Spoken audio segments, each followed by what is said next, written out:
Jason, would you mind explaining what you're doing? Why have you been hanging around in your father's study all day? Huh? What do you mean, hanging around? Just because your father's away on vacation with his friend doesn't mean you get free reign over his personal space. Of course not. That's why I got his permission first. I've been having some trouble with one of the neighbors on my floor in my apartment block. The noise is so bad I can't focus on my work. That's why Dad's letting me use his study to do my work just for today. Anyway, I told you all this when I got here this morning. Did you forget already? You did not tell me anything of the sort. I'm sorry, son, but we can't have you loitering around the house. It's inconvenient, and you'll get in my way. Huh? How does this affect you, Mom? It's not like you use Dad's study for anything yourself. You literally won't even know I'm here. I bought my own lunch, and the only other room I use is the bathroom. Your presence itself is an inconvenience. But why? That makes no sense. I know what's going on here. You wanted to know what it was like to live in a high-end luxury apartment, but working hard and saving up the money to buy your own would be too difficult. So you're freeloading off of your father's efforts. Did I hit the bullseye? I can read you like a book. Whoa, what? I can assure you that's not why I'm here. Anyway, the bottom line is that I have Dad's permission to use his study for today. The net cafe nearby was fully booked, and I really wanted to use Dad's materials since his office is really well kitted out with stationery and machinery. Most importantly, you seem to be forgetting the fact that this study was originally set up on the premise that me and Dad would be sharing it. So I'm not doing anything wrong. Just leave me alone to do my work here until this evening, would ya? I'll be going home after that. Good grief. This is why everyone hates people who work from home. Why has society suddenly become so accepting of people working without even going to work? It makes no sense. Back in my day, we went into the office and we liked it. The world's gone mad. No one stops to spare a thought for those who get left to pick up the extra housework burden. Like I said, I brought my own food so I won't be eating anything that belongs to you. Me being here literally won't affect you at all. Well, I tell you what, how about I clean the toilet before I leave? Gesture of goodwill. I will not be bribed. I'm so disappointed in you, Jason. Why can't you be more like your sister? She goes out to work every day to her job in the sales department at a major global company, never once bothering me or getting in my way with this work from home nonsense. You two couldn't be more different. I'm going back to work. I won't be replying anymore.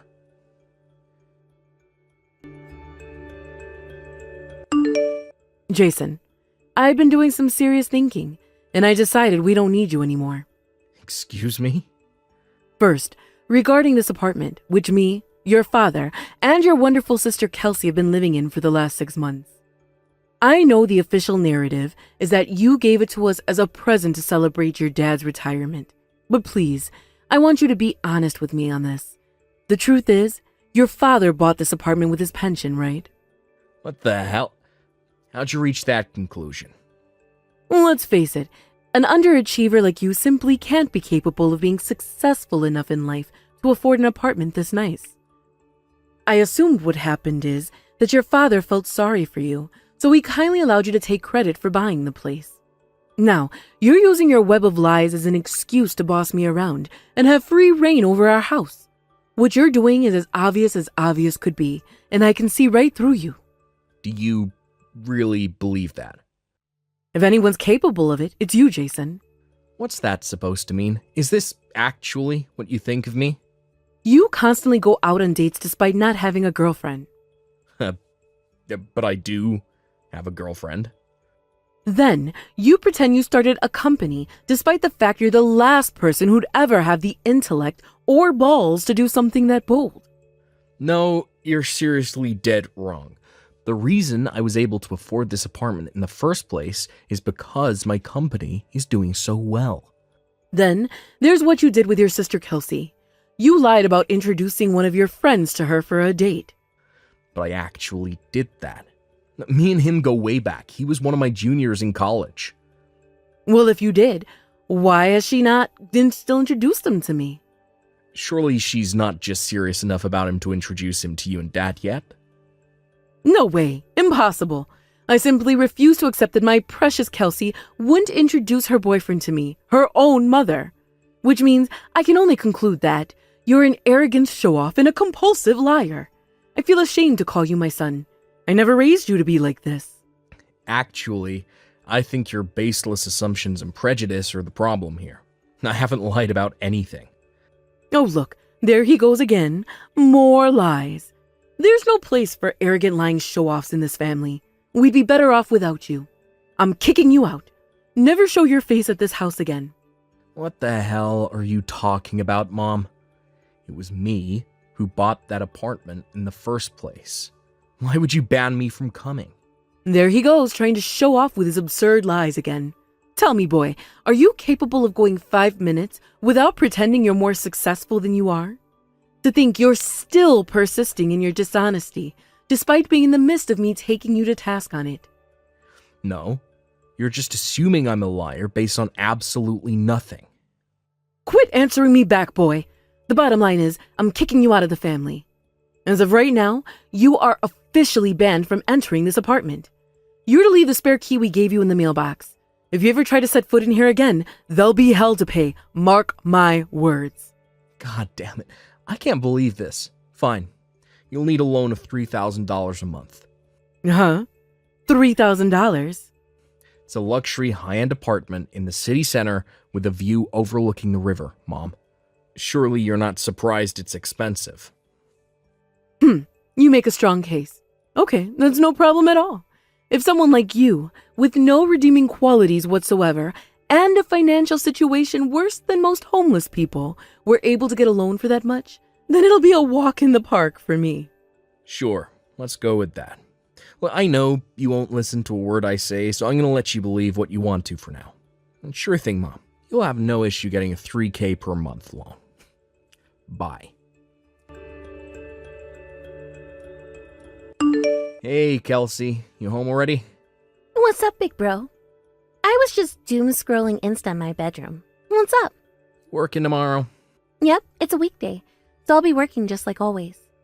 In that case, I need you to do me a little favor. Please could you take the silver USB stick in the top drawer of the desk in Dad's study with you when you leave the house tomorrow? Huh? Why? Does it have something to do with your company? I'd feel kind of uncomfortable walking around with something with that much sensitive information on it. No, you don't have to worry about that. It's just a bunch of personal photos from my digital camera. I was looking through the stuff on it during my break yesterday. I just realized I carelessly left it there by mistake. Oh, I see. I only need you to take it out of the study. I'll come and meet you outside the house. Huh? If you're gonna come, why not just come in and get it yourself? I see. I guess Mom still hasn't told you then? Huh? Told me what? No way. Is she up to her old crazy shenanigans again? What did she do this time? Well, apparently, I've been kicked out of the family. Excuse me?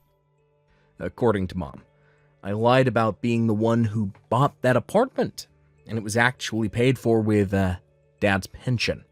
There's no place for arrogant lying show-offs in this family. I'm kicking you out. That's the basic gist of the messages she sent me earlier today. Holy hell! What the hell is she doing? There are misunderstandings, and then there are misunderstandings.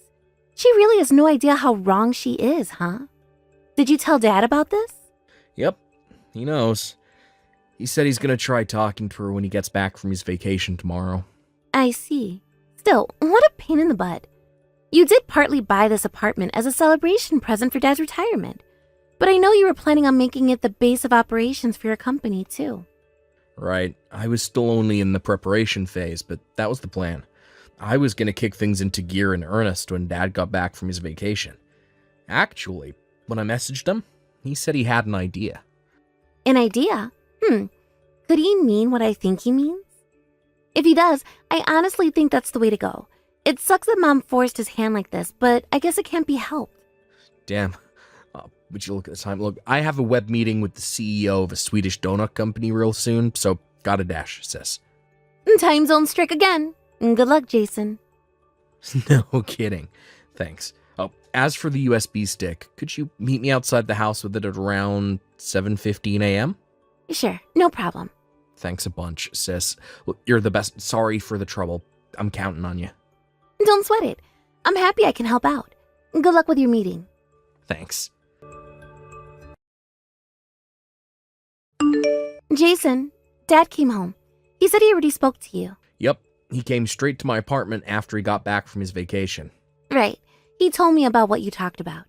I gotta say, this doesn't look good for Mom, what with her being a stay-at-home housewife and all.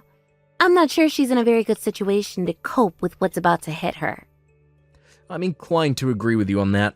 It can't be helped, though. She only has herself to blame. Like, Dad hit breaking point months ago, and there's only so much one human being can take. Something had to give.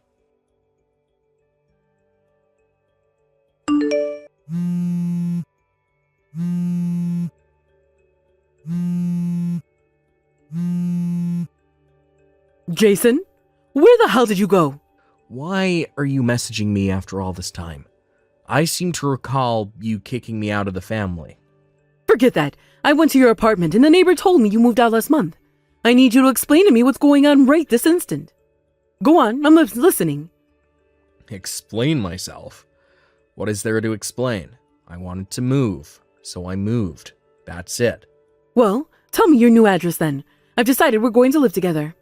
No, it's fine. Really. I'm totally okay as I am right now. Oh, don't be silly, son. Surely it would be better to have a woman around to do the housework. You forgetting I've been living on my own for the last 10 years. I'm perfectly capable of doing housework by myself. Practically an expert by this point. But... Dad divorced you, didn't he? Well... And with that, he gave you your marching orders. You're to get your things together and be out of that apartment by the end of the week. Am I right? You tried begging Kelsey, your precious daughter and favorite child, to save your ass and pay for you to exist. But when you did, she dropped the bombshell that she's quitting her job at the end of the month to move in with her boyfriend. Or to be precise, her now fiancé. After he proposed to her and invited her to live with him as a stay-at-home housewife. She left a few days ago, right? Without giving you so much as a hint about where he lives. Wait, what? How do you know all of this? Isn't it obvious? Dad and Kelsey told me everything. What? So you've all been conspiring against me behind my back? Sure, you're free to go with that interpretation if you like. In any case, the fact of the matter is that you have no allies in this family. But why not? Do you really need me to spell it out for you? Anyone with basic reasoning skills could figure this out. But then I guess reason never was your strong point. I brought you guys that mansion, partly to celebrate Dad reaching retirement. Kind of like a thank you for all his hard work and everything he did for me and Kelsey over the years. But I also planned on making it the base of operations for my company. Me and Dad spoke at length about it, and eventually we decided he would help me keep things running after his retirement. That way, he wouldn't end up getting bored with nothing to do, and my load on the management end of things would be lightened. Basically, it was to function partly as you guys' home, and partly as my corporate office. Until you stuck your nose in, that is. You did nothing but incessantly complain at me whenever I showed up at the house. You're insistent that I lied about buying the apartment and that it was in fact paid for with Dad's pension, based on nothing but your own assumptions and prejudice. What was I supposed to think? You were the last person to have the courage and grit required to start a company. Oh, thanks, Mom. I'm pleased you think so highly of me. If you must know, I actually set up my company back when I was in college. What? Oh yeah. And who could forget what you did to Kelsey? You decided nothing but work a major global company was suitable for her. Only the best for my daughter was your catchphrase at the time, right? Which meant that when she got an official letter from an architectural design company after acing the lengthy interview process with flying colors, you, not being satisfied, took it upon yourself to call the company and cancel the offer behind her back, despite the fact she was really excited about working for them. After crushing her dreams, you made her start looking for work again, but this time, only allowed her to apply for major global companies that you approved of. What's wrong with that? I only did that because I wanted her to find a well-paying job. Is there any mother who wouldn't do whatever it takes to secure their favorite child's happiness? Ooh, was that a Freudian slip? Are you finally being honest about Kelsey being your favorite now? Oh well, anyway, after you went behind her back to have the offer from her dream company withdrawn, did you know she stayed up all night crying? What? But I did that for her. Surely she sees that now. No, you did for your own self-satisfaction, because you like the idea of having a daughter who worked for a prestigious company.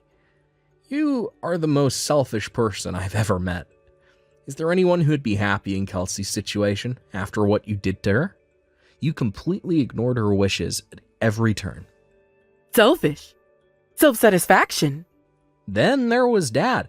He was so broken up after seeing what you did to his daughter, not to mention all the other crap you subjected him to that I won't go into detail about here, that you left him feeling he had no choice but to divorce you. What the hell are you talking about, Jason? Seriously. None of this makes sense. How could anyone ever want to divorce me? The real question is, why didn't he divorce you earlier? My dad has the patience of a saint to have tolerated you for as long as he did. Oh my God, I can't believe this is happening.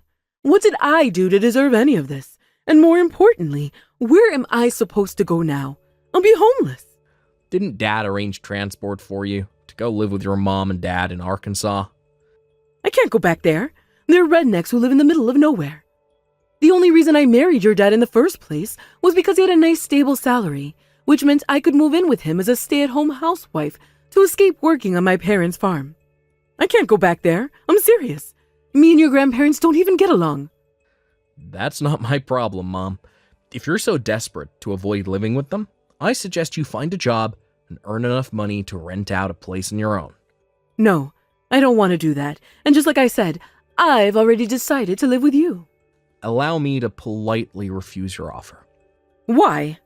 Because you kicked me out of the family. Well, maybe I did, but it was only ever supposed to be temporary. Can't we just let bygones be bygones and put all that behind us, dear? Sorry, but my work is piling up like crazy and I have tons to do, so I'll be heading off now. Goodbye forever. What? Forever? No, wait. Son?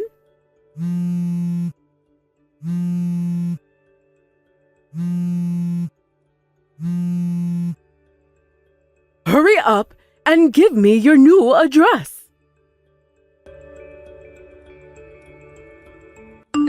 My dad was forced to hand over some of his pension and half of his assets during the divorce. Which genius invented alimony again? Well, anyway, that meant that my mom should have enough money to keep herself afloat without becoming completely homeless, at least for a little while. But 3 months after the divorce, Mom started showing up outside my dad's apartment, come corporate office, loitering suspiciously in the alleyway by the apartment block with what looked like a bottle of vodka in her hand. At first, it was sporadic, but eventually she started showing up 4 or 5 times a week. One day, after I ran into her, while carelessly going out in a grocery shopping attempt while she was there, she burst into tears and collapsed in a crumpled mess at my feet, explaining, in between sobs, that she didn't end up going to live with her parents in Arkansas and had in fact been living in a cheap hotel the whole time. Her sob story continued, and in a desperate attempt to win my sympathy, she went on to explain that her bank balance was already in double figures and that if someone didn't help her very soon, she would officially be homeless. I knew I couldn't let her carry on showing up outside the apartment like that, so I decided to call my estranged grandparents. I explained the situation, and after they agreed once more to put her up at their place, I told them our address. A few days later, they showed up in their pickup truck. After a slight struggle to get her inside, she was safely captured and taken to start a new life out in the country. My grandparents messaged me with occasional updates on her progress. Apparently, she currently spends her days crying between stints of helping out on the farm while questioning her life decisions and wondering where it all went wrong. You're Caitlin, aren't you? Geoff's wife? No, I'm not. Huh? Would you mind telling me who this is? It's me, Miley. Miley. I'm afraid that doesn't ring any bells, sweetie. Oh, come on. Surely you have at least heard my name before. It's hardly common. Miley Cyrus? No, sorry. I don't have any idea who you are. Hey, don't get clever with me, smartass. How can you not know who I am? No way, that can't be. Geoff said he told you before you guys got married that his first wife's name was Miley. Sorry, but you make less sense with every message. Firstly, my husband's name isn't Geoff. Secondly, me and my husband were high school sweethearts. He couldn't possibly have a history of divorce because I'm his first and only wife. Of that, I'm certain. Oh, I know what's going on here. This is all a coping mechanism because you're in denial about the fact I stole your husband. Geoff slammed a set of divorce papers down in your face and demanded your signature, didn't he? Yep, that's right. I know everything. How many times do I have to tell you? I don't know a Geoff, and I'm certainly not married to one. Won't you cut this out already? I was willing to give you the benefit of the doubt because I thought this was just an innocent case of mistaken identity at first. But now, you're just annoying me. Oh, won't you look at that? Geoff's back. Which can only mean he just got done handing in the divorce papers. Seriously, what are you talking about? I neither know nor care what this Geoff of yours is doing. But I can tell you for sure that he's not my husband, and that my actual husband is currently out of state on a business trip. I don't know anything about divorce papers. I most certainly haven't had my signature demanded for any, and me and my husband have no intention of divorcing whatsoever. Your pathetic resistance is in vain, lady. Quit burying your head in the sand already, 'cause it's time to wake up and smell the coffee. I don't get why you're so insistent on denying the divorce when you're the one who signed the papers to begin with. You can kick and scream and struggle as much as you want, but the fact of the matter is that Geoff's heart has wandered back to its rightful owner, me. How about I tell you something for free, 'cause I'm so kind? Listen up. It's important to know when to quit, darling. It sucks to be you, huh? You're nothing but used up goods now. Bye, you tragic loser. Me and my lovely Geoffykins are headed down to hand in our marriage registration first thing tomorrow morning, and there's not a thing you can do to stop us.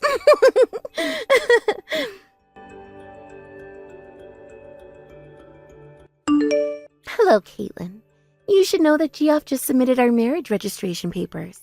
I'm so happy to be back with my old husband now that he's rich. Thanks for agreeing to divorce him, loser.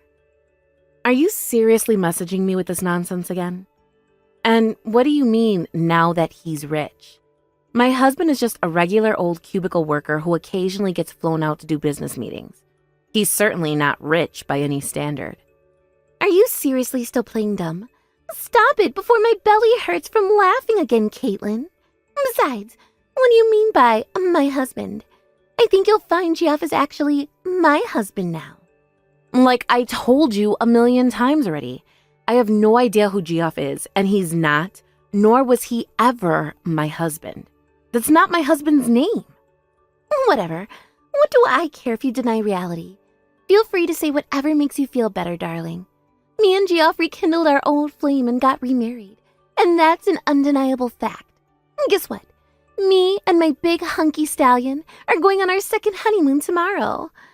I should really start putting my suitcase together. I mustn't forget to pack my naughty bunny outfit and plenty of bottles of lube. See you later, loser. Hey, Steve. Sorry to message you while you're away on your business trip. There's something I need to talk to you about urgently. Caitlin, what is it? Listen, I've been getting some super weird messages from some girl who seems to be trying to pick a fight with me over the last couple of days. Trying to pick a fight with you? She says her name is Miley, but not only do I not have the slightest idea who she is, she also seems to think I'm married to a guy called Geoff. Well, I guess he'd be my ex-husband now, because apparently he divorced me to remarry Miley. Whoa, what the... I have no idea how to even begin making sense of all that.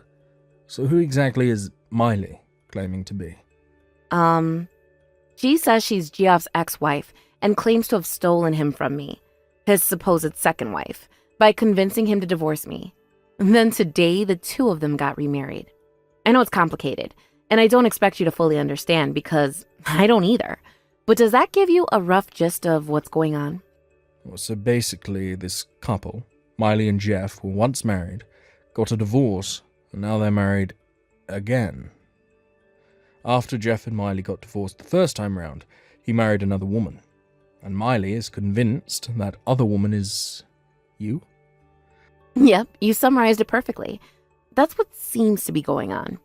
Wait a sec.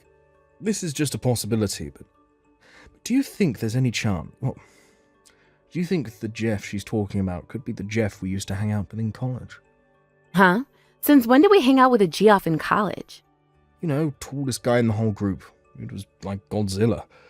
Didn't you exchange numbers with him at one point? Wait a sec. Do you mean... Hang on. Was that guy's name Geoff? Yeah. Yeah, you could be forgiven for not knowing it, though. I don't know why, but he has this weird complex about his name, so he had everyone call him Baxter, his surname. As a result, that's pretty much all he was ever known as. And there were quite a lot of people who ended up thinking Baxter was his first name. Ah, that's it. I thought his name was Baxter, too. When we swapped numbers at the graduation ceremony, he put his name in my phone as Baxter. I had no idea he was really called Geoff all along. I see. So is that what's going on here?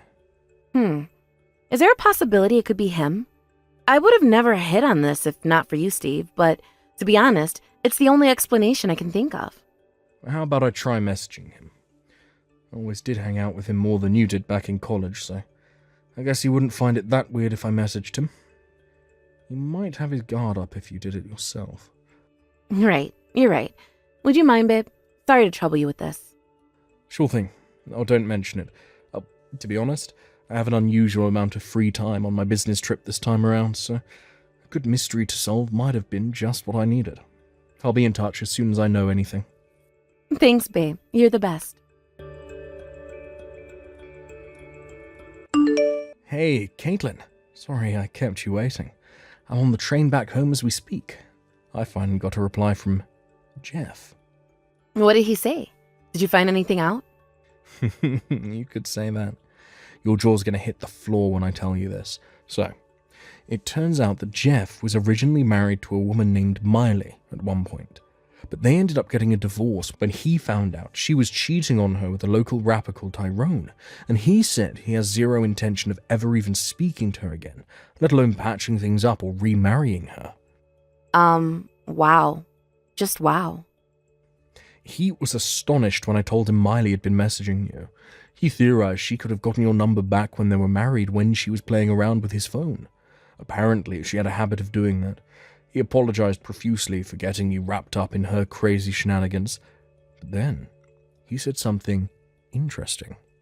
So get this. Apparently, the whole Miley problem will be solved the day after tomorrow. What's that supposed to mean? After divorcing Miley, Jeff started a company with one of his buddies from college.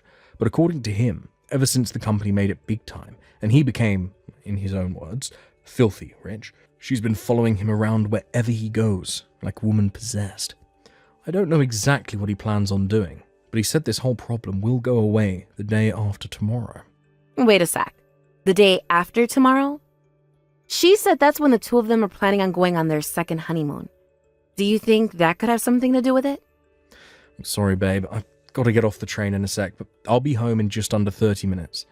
Let's continue this conversation then. Got it. Be careful on the way back, sweetie.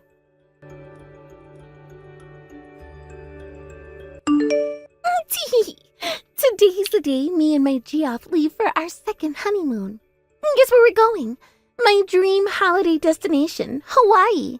It's almost time to leave the house, and I can barely contain myself. Sorry, darling. I know you're probably overwhelmed with uncontrollable feelings of soul-crushing jealousy right now. But let's face it, you were never going to be able to compete with someone as drop-dead gorgeous as me. Look how loved up we are. We're the perfect couple. It'll be better for your mental health if you just give up.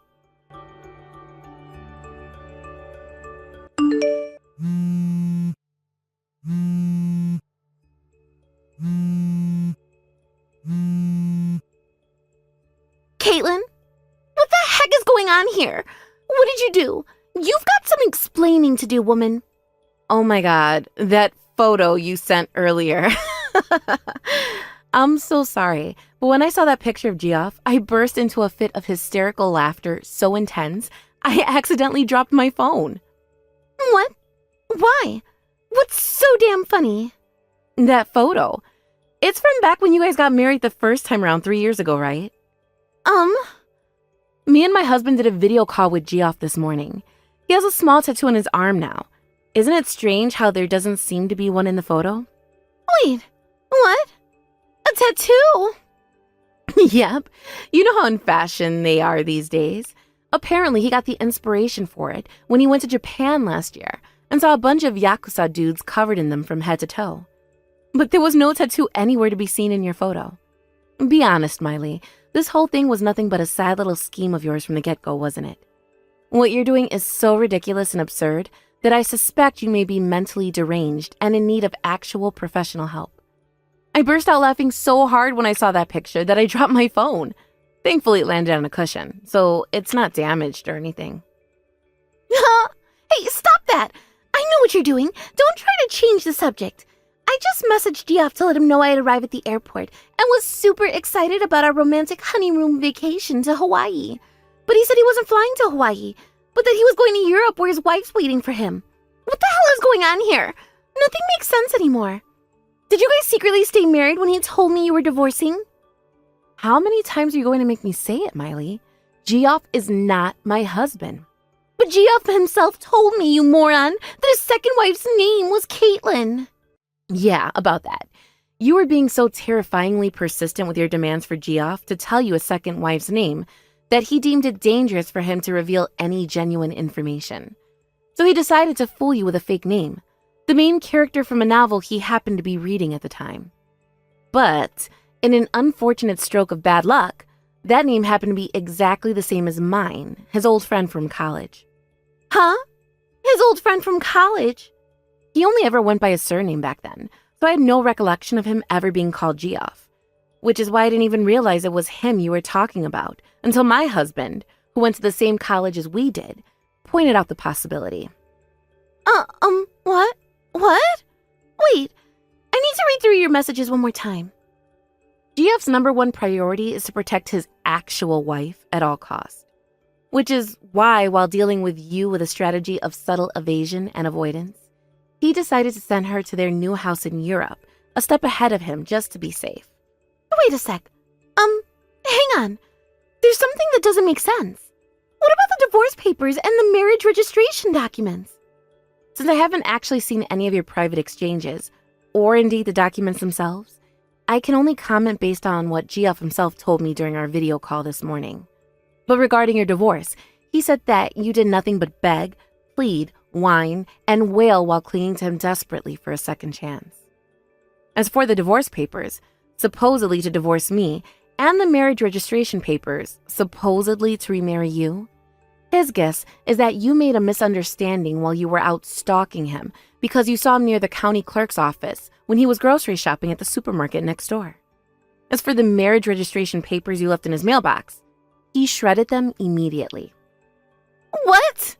He put our marriage papers in the shredder. Finally, Geoff's company recently placed him on a transfer to a certain country in Europe, which means he'll be moving there with his wife for the foreseeable future. But you, being completely deranged and in need of professional mental help, in a mental gymnastics performance worthy of the gold, interpreted him going to Europe as the two of you going on a honeymoon to Hawaii. He did tell you he was going to Europe, but you were so gleefully obsessed with the idea of your honeymoon that you kept insisting he cancel his flight and rebook for Hawaii. Eventually, he came to the realization that no matter what he told you, you'd interpret it through your own lens of fantasy and delusion. Correcting you rapidly came to feel boring and tedious. Your behavior was creeping him out so much that he sent his wife out a week earlier than planned, and he soon followed her after tying up a few loose ends here in Colorado. Ugh, that was a long one. Yep, that about wraps it up. Wait, what's going on? Caitlin, please, what's happening here? Wait, no! Does this mean me and Geoff didn't really get remarried? And my precious darling Geoff isn't even in America anymore? He left me? Yes, that's exactly what it means. I gotta say, Miley, I'm impressed you actually seem to understand this time. Anyway, are we done here? What? I was only ever Geoff's friend from college whose name, unfortunately, happened to overlap with the fake one he used to try and trick you. So I should never have been dragged into this whole mess to the absurd degree I was to begin with. And we sure as hell don't have anything else to discuss now. Oh, and before you ask, Geoff didn't tell me his new address in Europe. So even if you asked me for it, I wouldn't be able to tell you. Oh my god. No! This is bad. This is bad. This is bad. This is bad. You have to help me, Caitlin. I'm in debt. I have to make the next repayment by the end of this month or I'll be in serious trouble. You don't know who I'm dealing with, Caitlin. I swear, they're dangerous. They already threatened to hurt me. I'm so scared. That's all very unfortunate. But you see, Miley, your screwed up life is not my problem. What? We're done here. Bye. Oh my god. No!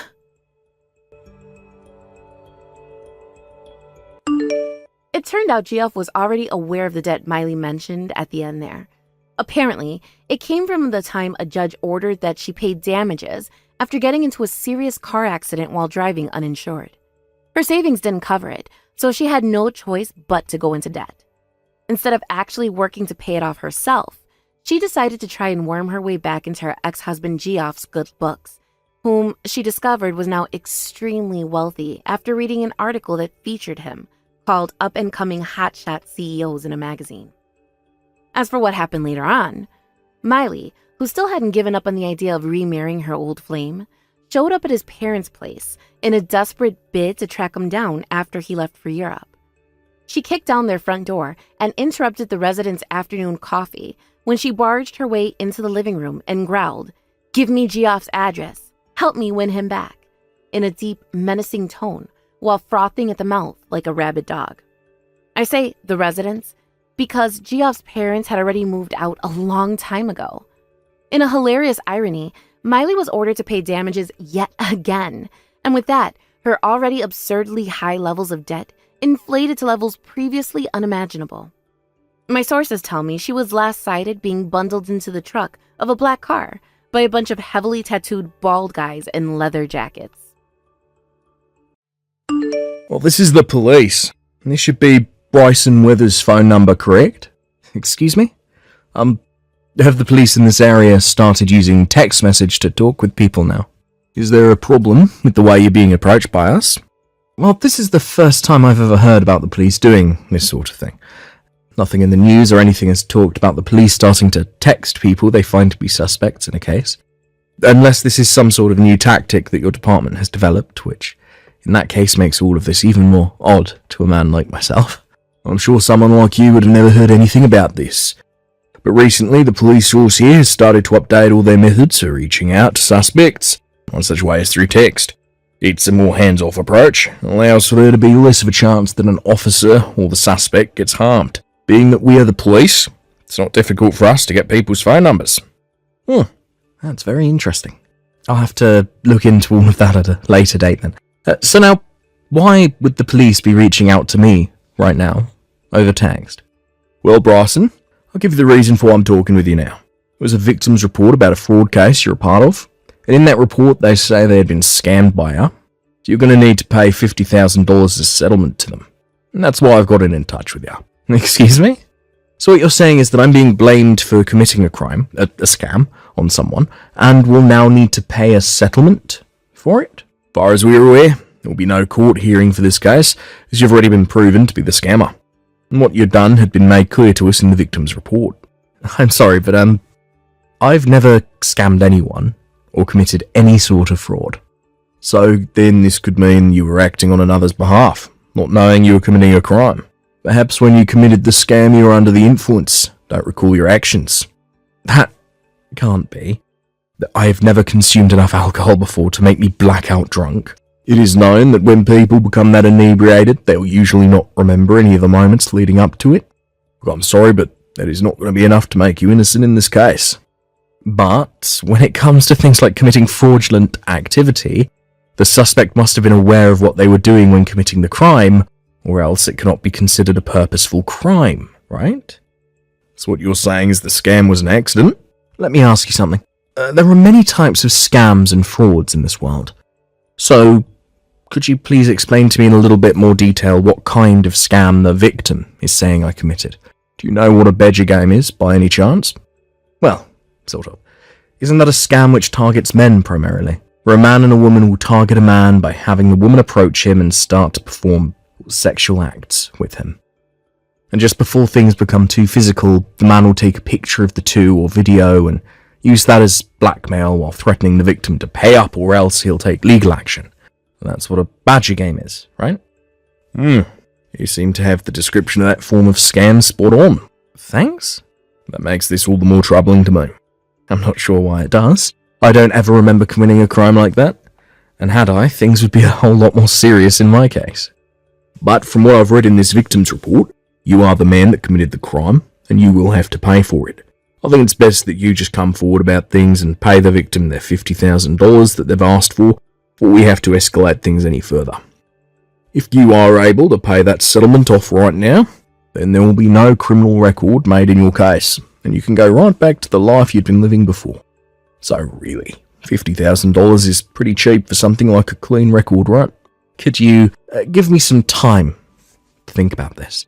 Even if I wanted to pay that settlement right now, $50,000 is a large amount, and I would need some time to actually get all that money together. Understood. But I cannot allow you much time to think about this, as you are being convicted of this crime. And also, you will not be able to get away from us, as we will have eyes watching you at all times. Please do not forget that simple fact. Oh, is that so? Understood.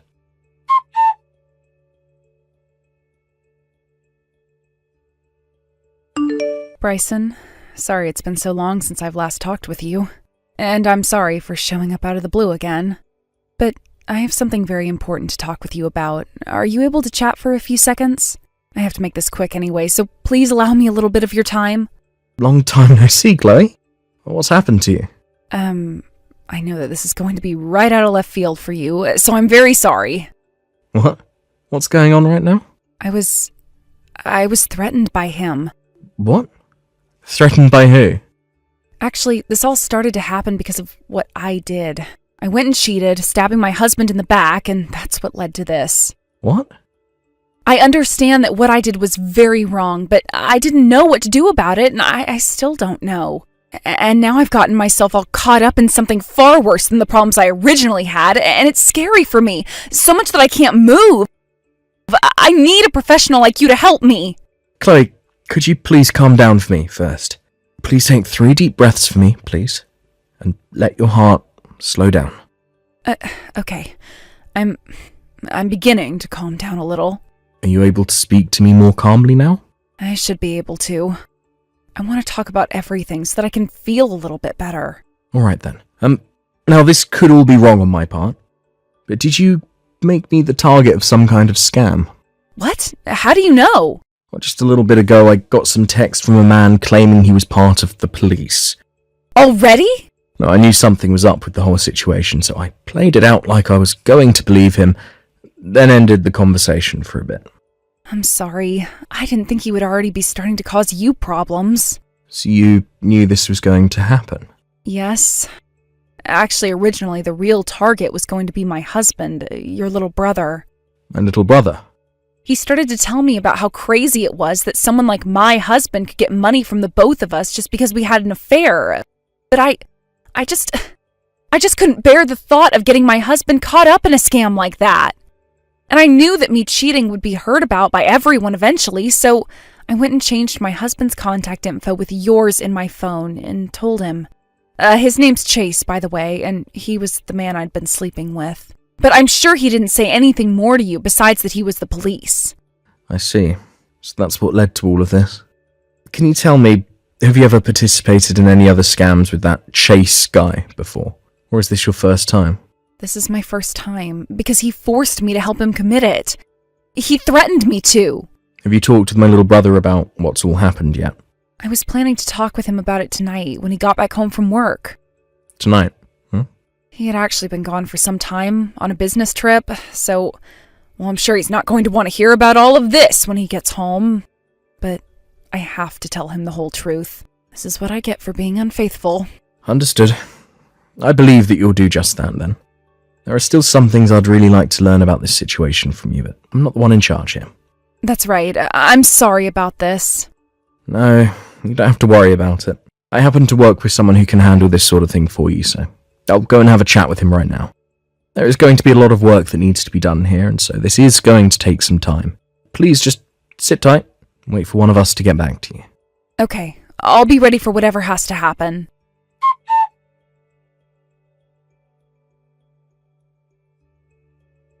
Rawson, may we continue our conversation now?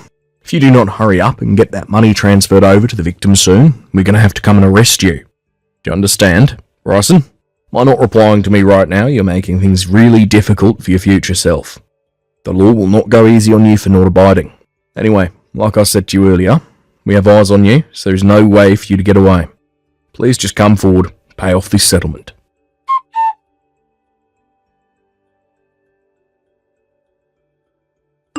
Bryson, I talked with my husband about everything. About me cheating on him and about what Chase is doing. I know. I just got off the phone with my brother a second ago.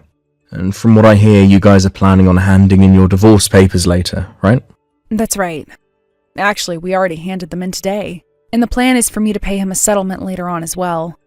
But he did say he'd be kind and wait for this whole scam thing to be dealt with first before asking for that settlement. Is that right? I really messed up big time here. How could I have stabbed someone as kind as your little brother in the back like that? Well, from what he told me, he understands that him being away from work made you feel lonely and tempted you to seek another man. But cheating is never okay. No, it is not. And due to my unfaithfulness, I got a criminal involved who's now asking you to pay up. I can't do this anymore. I regret everything so much. Chloe, you'll never be able to erase the problems you've caused, but you can still find a way to make your future better than your past, effectively causing most people to forget about it. That all depends on what you do. Okay, then that means I need to toughen up and become a better woman, and that's what I'll do.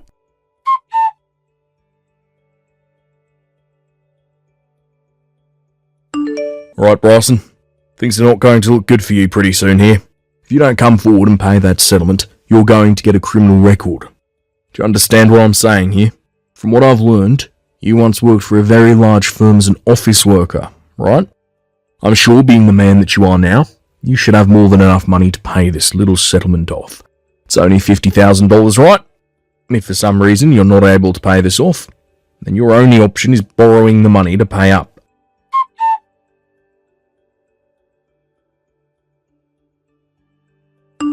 Bryson, we can no longer wait for you. If you do not have that money transferred over to us by the end of the day, we are going to have to come and arrest you. You will be given a criminal record. Do you understand? It's only $50,000, and yet you're willing to refrain from paying that and having your whole life ruined because of it. How about you say something to me? Hello, Mr. Police Officer. Well, I'm sorry, I should have said Chase, right? So you're finally replying to me now, huh? Well, it was getting pretty dangerous right there, Bryson. Had I not told my men to stop their advance towards your place just then, you would have been raided, placed under arrest. You should be thankful for that. Now, I'm going to send you the bank account in which you can transfer that $50,000 into. Oh, Chase, before you do that... What do you want? Well, I'm just a bit concerned with how you've handled your scam here, because from what I can tell, it's so flawed that you have to be an amateur. Huh? Well, I guess you've lasted quite a while now, trying to get that money from me. Even though this has to be your first time ever trying to scam someone. Well, what are you talking about, Bryson? If you keep it up with that nonsense, I'm going to have you placed under arrest. Chase, I happen to be a detective for the state police. So do you really want to try that with me? What? A detective? Although I don't normally deal with things like fraud and scams, but I am still part of the state police. That means I have the jurisdiction to work with any department in this state. Hold on a second. You're a detective? Are you kidding me? I'm not kidding. Although you would never be able to tell because we're just texting one another. Wait. There's no way you're part of the police. You're Chloe's husband, right? You're supposed to be just an average office worker. Her husband is now, but before he married Chloe, he was working for the police as well. However, once he got married, he decided to settle down and went to work an office job. Wait, what? So you're not Chloe's husband? That's right. I'm not. What the hell is going on here now? Chloe didn't want her husband to be caught up in all this scam you have going on here, and so she gave you the number of a state police detective. My number. And hoped that I would be able to deal with you for her, as she told me soon after you had first contacted me about how she needed my help. She started talking to you? She made a very smart play in changing her husband's contact information with mine, making you think that I was her husband. That's why we're here now. Did you say? That bitch. I can't let her get away with this. How about you start getting a grip on the reality of your situation first, before you start to talk about her? What? I think it's time you started worrying about yourself now, Chase. What the hell? You've come this far with your scam, so don't think you'll be able to get away from me that easily. What the hell will you be about to do to me? I made sure to tell my troopers to get after you before you caught on to your current situation. What? Hold on a sec. This is the end for you, Chase. Your new life of crime was very short-lived. God damn it!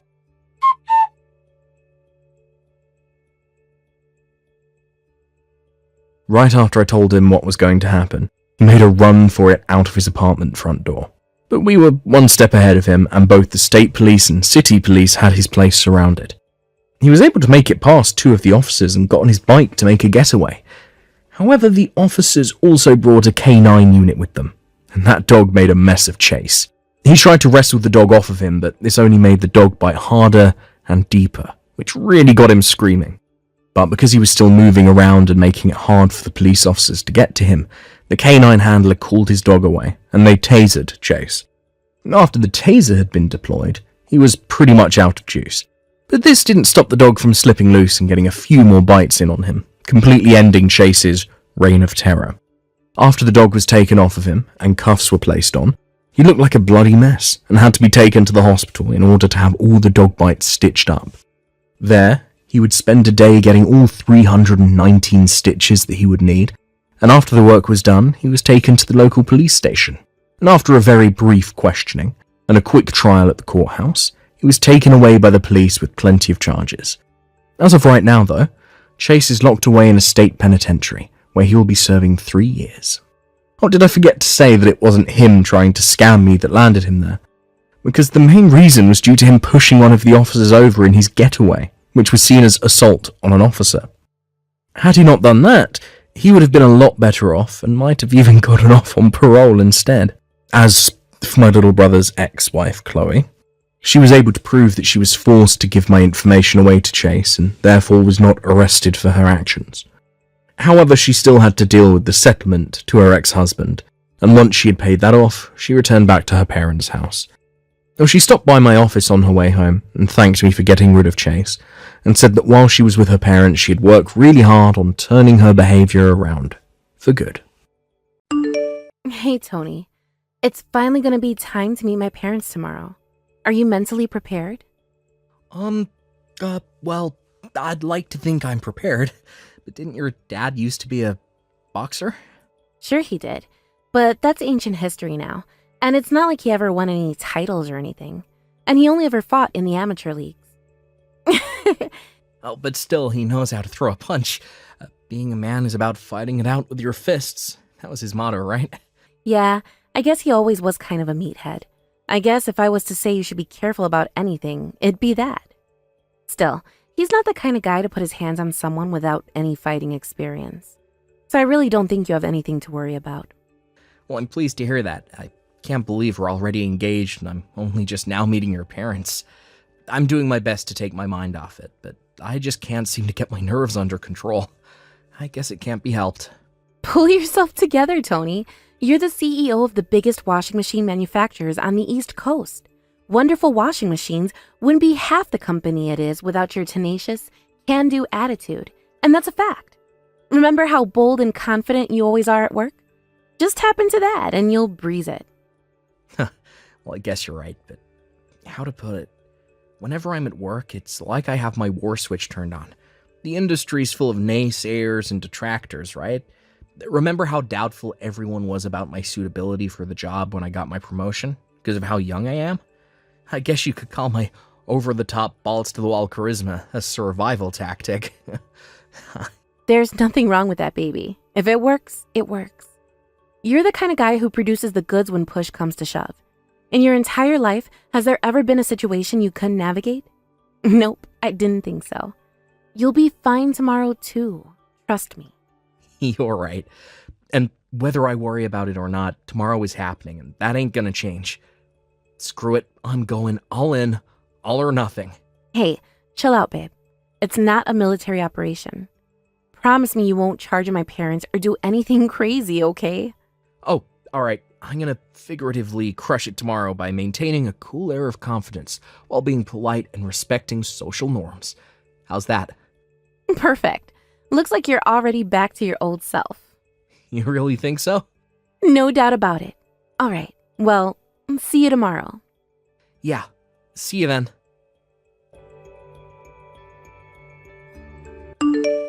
Good grief. To think that was all it took for you to run off with your tail between your legs. Pathetic. Ah well, a frail social misfit like you never had a hope of winning against a lean, mean killing machine like me. The weak should fear the strong. Yee-ho! Is it fair to assume this is Butch, Lexi's dad? That's right. Boom. Respect the guns. Butch, with all due respect, I'm your daughter's fiancé. We're getting married soon, and today was the first time I ever met you. Why the hell did you punch me in the face? To test your mettle, boy. To think you couldn't even withstand a 10% power warm-up punch with my left hand. You spineless little beansprout. I've never met such a pitiful excuse for a man. You do understand that even a 10% power punch is gonna rock me when it lands square in my face, right in the middle of me trying to introduce myself. You're a former boxer, for crying out loud. So let me get this straight, boy. Instead of rising to the challenge and fighting back like a man, then and there, toe-to-toe, man-to-man, you run off and start sending me these whiny crybaby messages from a safe distance, where I can't get you. Pathetic. I eat shrimp like you for breakfast. You're such a flimsy wet noodle of a man. I bet you barely make 50 pounds wet, though. I bet you drink soy lattes too, don't you? Boom! My nose is bleeding and my face is all swollen because of you. What's your point? I can't speak anymore. Huh? They just got done patching me up at the hospital. Weakest punch I've ever thrown put you in hospital. I also had the docs print off a medical certificate. You're undisciplined, weak. Your training insufficient. That's not what I'm talking about here. In any case, I can't give my daughter's hand in marriage to a lowly temp. Temp? Do you mean temp worker? Yeah. Now you listen to me, boy. And you listen good. You know that washing machine company you used to work for as a temp? What was it again? Wonderful Washing Machines. They're one of my company's biggest clients. I saw you show up at our office with their sales manager countless times. Oh, is that so? But you haven't been showing your face lately, so I can only assume your temp contract came to an end, and now you're back out on the streets begging with your tin can. I can't leave my daughter's future in hands of such a good-for-nothing pansy. Is that why you punched me in the face the instant we met? Damn right it is. I guess you weren't interested in letting me introduce myself then. Why the heck would I want to listen to some dumb temp worker introduce himself? I'd rather watch paint dry or stick needles in my eyes. But more important than that, like hell I'd give her away to a flaccid pansy who goes flying across the room from my weakest punch. Oh, if you still want to marry my daughter, then you'll have to defeat me in single combat. Either we settle this old style, man to man, or we don't settle it at all, and you get the hell out of my daughter's life. Show me what you're made of, pipsqueak. Fine. I won't marry her. What? First of all, no one who claims to be a true student of martial arts would sucker punch a rookie while he was trying to introduce himself. Which basically means you just did something that even I, as someone with zero fighting experience, know is frowned upon in the martial arts world. Quit your whining, pansy. What you gonna do? Call the martial arts police? If you can only talk smack from behind the safety of your phone, you're nothing but a coward. My daughter ain't marrying no coward. You flimsy pipsqueak.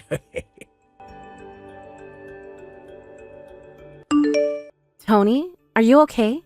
Hey, Lexi, thanks for coming with me to the hospital yesterday. It means a lot. Of course I was gonna come with you, silly. This was all my fault. Oh my god, babe, I feel terrible about what my dad did to you. I'm so sorry. I had no idea he'd do something like that to you the moment you met him. Yeah, I'd be lying if I said I wasn't a little shocked. What the hell was he trying to do? I can't make any sense of it. Well, about that. How to put this? It seems as though he was trying to recreate a scene from a certain drama he likes from the olden days. A drama? You know, like a no man weaker than me gets to have my daughter's hand in marriage, pow kind of thing. I've never heard of that kind of thing before. I got a message from my mom this morning explaining how he hit the beers when he got home and wouldn't stop bragging gleefully about what he did to you all night. Eventually, she got so bored of his antics, she went to the bedroom on her own, but all she could hear from the kitchen was, boom, got him. Jesus, what the hell? You're telling me that's why I got punched? Yeah. Even though I didn't do anything to him. First of all, please believe me when I tell you I've tried to convince him to try being more open-minded about this. But basically, in his mind, you're nothing but the guy who stole his daughter. I told him countless times you didn't steal me, but he's so stubborn he never listens to a word I say. I'm so sorry, Tony. No, don't apologize to me, babe. This ain't your fault. You often hear about how complicated the emotional states of dads struggling to come to terms with their daughters getting married can be, so it's not like I don't understand why you might feel uncomfortable about the whole thing. But punching me in the face was taking it a step too far. Right. I couldn't agree more. I completely understand where you're coming from, and I'm 100% on your side. However, you want to deal with him, whatever kind of action you want to take for what he did to you, I want you to know I'll have your back no matter what. It's probably going to end up causing you guys some trouble, though. Don't worry about me and my mom, Tony. We know exactly what he's like. Just do whatever you think you need to do to make this right. Got it. Thanks, babe. That means a lot to me. Hey, Lexi. Lexi, you there? This is bad. That boyfriend of yours just sent a sign for a package to the house, and that ain't even the half of it. Apparently, he's filing criminal charges, too. That goddamn sniveling coward. Why, what in heck's name does he think he's playing at? You punched him in the face when he came to introduce himself and announce our engagement. That's why he's filing criminal charges. The police are currently carrying out their investigation and will likely be calling you in for questioning real soon. But let me make it abundantly clear to you that Tony has no intention of settling out of court with you or dropping the charges under any circumstances for that matter. Huh? That's all he wanted me to tell you. Whoa. You hold on just a goddamn second. That was just a test to determine whether the kid's worthy of marrying you, that's all. If I had to say, I'd call it a form of initiation ritual, a rite of passage, you know? Like those African tribes. No one marries my daughter without earning their stripes first. Why should I be treated like a criminal just 'cause your flimsy pipsqueak boyfriend was too frail and wobbly to take my jab? I didn't even use my power hand. It's never acceptable to punch someone unless it's in self-defense. What you did was criminal, plain and simple. To make matters worse, you're a former boxer. You and him are practically in different worlds in terms of skill. Tony has no martial arts experience, and there's no way he could have ever hoped to stand up to you. You should have known better. You do well to remember that your sentence, or whatever punishment you end up getting, will be even heavier because of that. No way. It was just a rite of passage. Oh, and by the way, do you have any idea how much your little stunt is going to screw up your reputation at work? You're as good as finished at that company now. Did you even think about that before you did it? Are you even thinking about it now? Huh? How do you mean? My reputation screwed up? Laughable. There ain't no one more respected than me at that company. Don't talk nonsense, young lady. I could do whatever I wanted to a flimsy wet noodle like him, and no one would bat an eyelid. He's a temp worker, for crying out loud. The lowest of humanity. What the hell does that have to do with anything? Whether he's a temp worker or not has nothing to do with it. You can't seriously think people's employment status gives you the right to physically assault them. It worries me how you can be so old as you are and this lacking in common sense. Besides, Tony isn't even a temp worker anyway. Wait, what? You kidding me? You seem to have convinced yourself he's a temp worker based on nothing more than the fact that you saw him visiting your company from Wonderful Washing Machines a few times. Want to know what he was actually visiting your company for? To meet your boss after stepping up as the new CEO of the company, and to discuss your future relationship as trading partners together. He's a CEO, and he came to meet my boss. The entire management team at Wonderful Washing Machines got reformed a few months back when the old CEO finally stepped down after running the company for some 40 years. He's the he's the CEO. Oh man, this ain't good. That's right. Tony is the new CEO. Well, this is the first I've heard of it. He was planning on telling you after introducing himself, but yeah, you went and royally screwed up the whole thing, didn't you, Dad? To be honest, I thought you'd already know considering how deep your company's relationship is with Wonderful Washing Machines. But you clearly have no interest in what's going on at your workplace. No, it ain't like that. I knew they were set to get a new CEO. I just didn't know his name. That's all. Oh, I see. Well, in any case, it's too little too late now. By the way, Mom left you a signed set of divorce papers and moved out, right? No. I don't know what the hell you're talking about.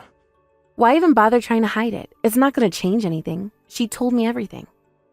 This should be obvious to you by now, but just in case you haven't realized, I want to make it clear that I'm on Mom's side in all of this. But why? How can you betray me like this? All I did was my best to fulfill my sworn duty to you as your father and the patriarch of our bloodline. By punching my fiancé in the face? What did he do to deserve that? Well, think about it. He deflowered you, baby. The rose of your virginity will never be restored, and now you'll be damaged goods forever. The least I could do was punch the sucker in the face for it. Consider it leveling the playing field. God, you're disgusting. What? Who the do you think you're calling damaged goods? All I want to do is get married and build a happy home with the man I fell in love with. What the hell is so wrong about that? Why won't you just let me be happy for once in my goddamn life, Dad? Why must you always screw up everything? You're nothing but a pea-brained blockhead with views on the world so outdated they belong in the Stone Age. What is it going to take for you to realize you're destroying my happiness? I'm destroying your happiness. If you genuinely want me to be happy, then there's only one thing you can do for me. Leave me alone and never try to get involved in my life again. Lexi. I suggest you cooperate with the police and atone for what you did to my fiancé. No, wait, please, babe. Don't do this. You'll always be my baby girl, right? Goodbye forever.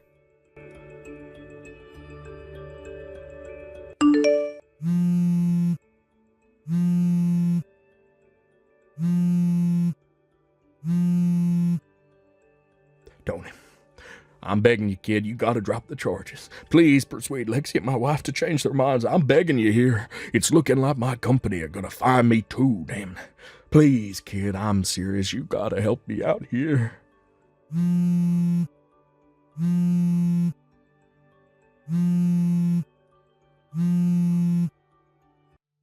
Tony, why won't you answer me?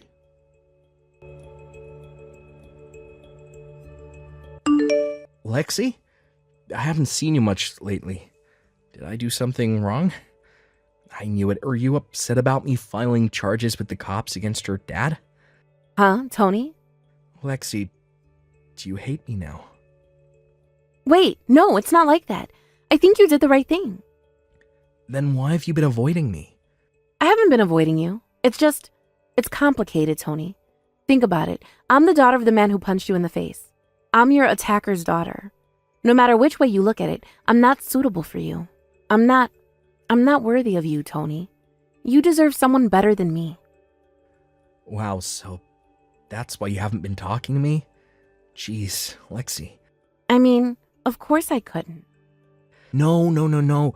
You've got this all wrong, babe. I'm the one who should have been more considerate towards your feelings. Your dad hitting me like that must have been really tough for you to process, right? I should have been more emotionally available. I'm so sorry I didn't notice you were hurting, babe. No, stop it. You have nothing to apologize for, Tony.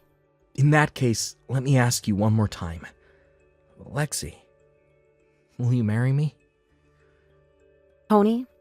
There ain't another girl on this planet I want to call my wife. You're the only one for me, babe, until I die. If I can't have your hand in marriage, then I'd rather stay single for the rest of my life. Are you sure this is what you want? Are you sure you want me to be your wife, Tony? I don't want anyone but you, baby. You're my honey pie, my sugar muffin, my super sexy treacle dumpling. Tony, you're my big cuddly woodly teddy bear. Can I come over to your house? I want to see you. You can answer my question when we're together, when you're lost in my warm embrace. Our souls intertwined as one. All right. I'm waiting for you. Tony, thank you.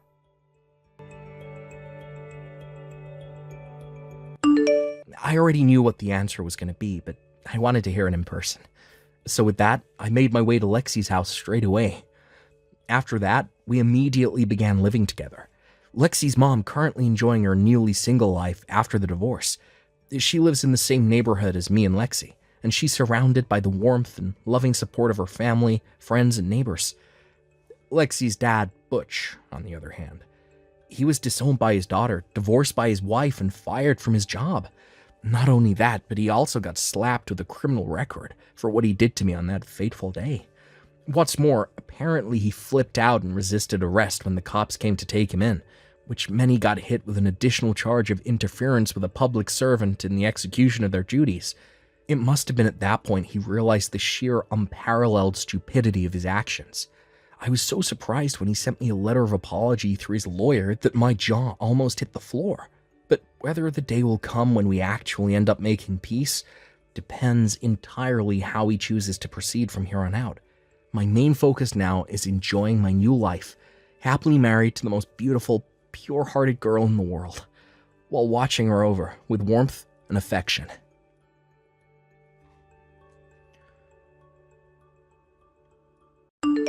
Thank you for watching. Please subscribe and hit the like button. See you next time.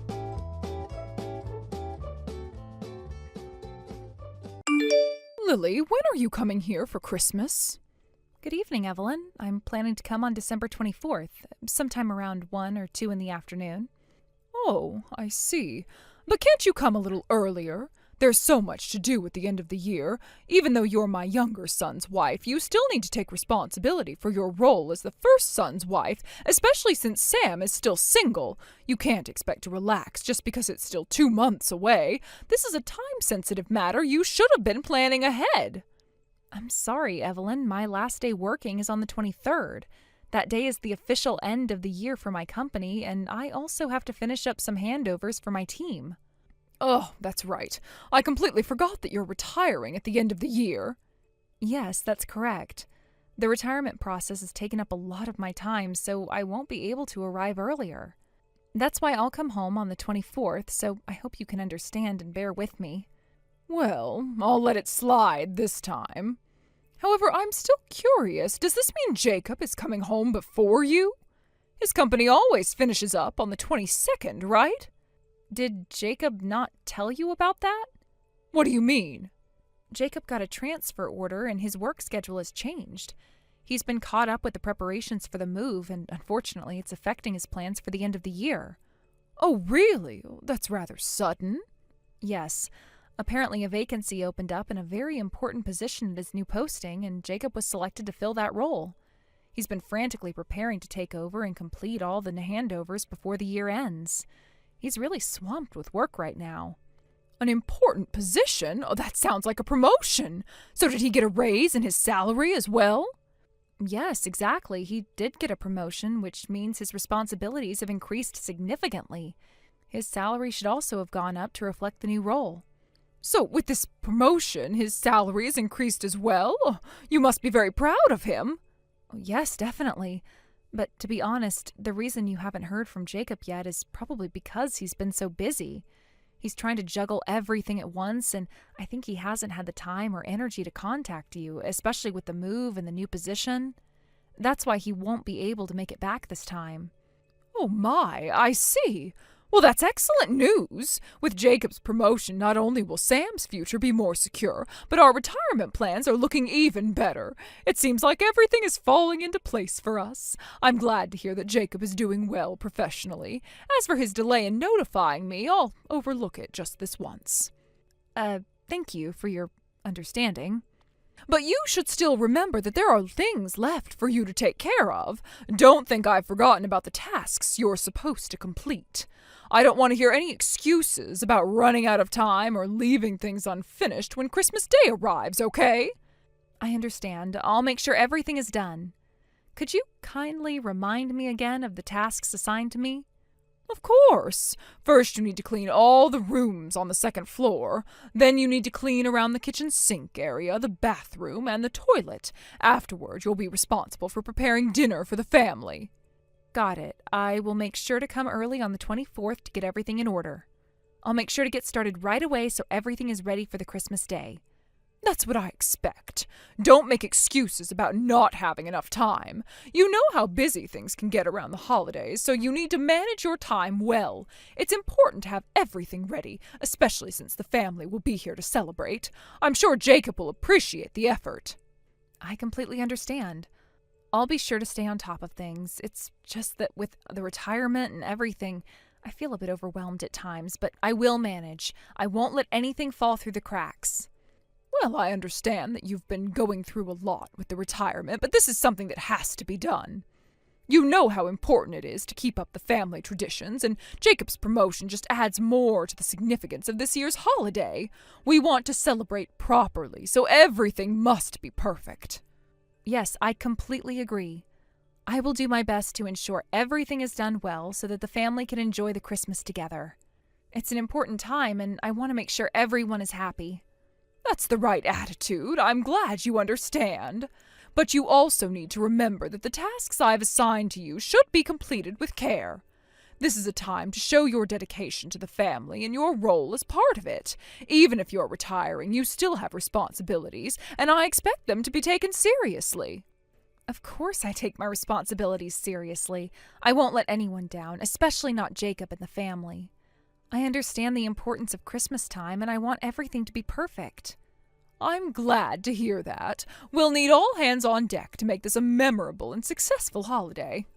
It's not just about the cleaning and cooking, it's about the spirit of togetherness and honoring Jesus' birth. So make sure to give it your all. Thank you, Evelyn. I will definitely give it my all. I want to contribute as much as I can to making this holiday special for everyone. I'll make sure the house is spotless, the meals are delicious, and that everything goes smoothly.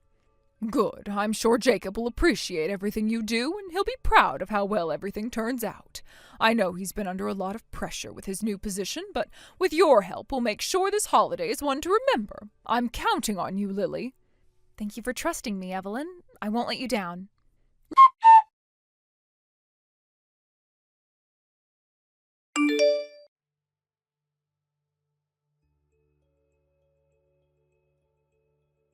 Lily!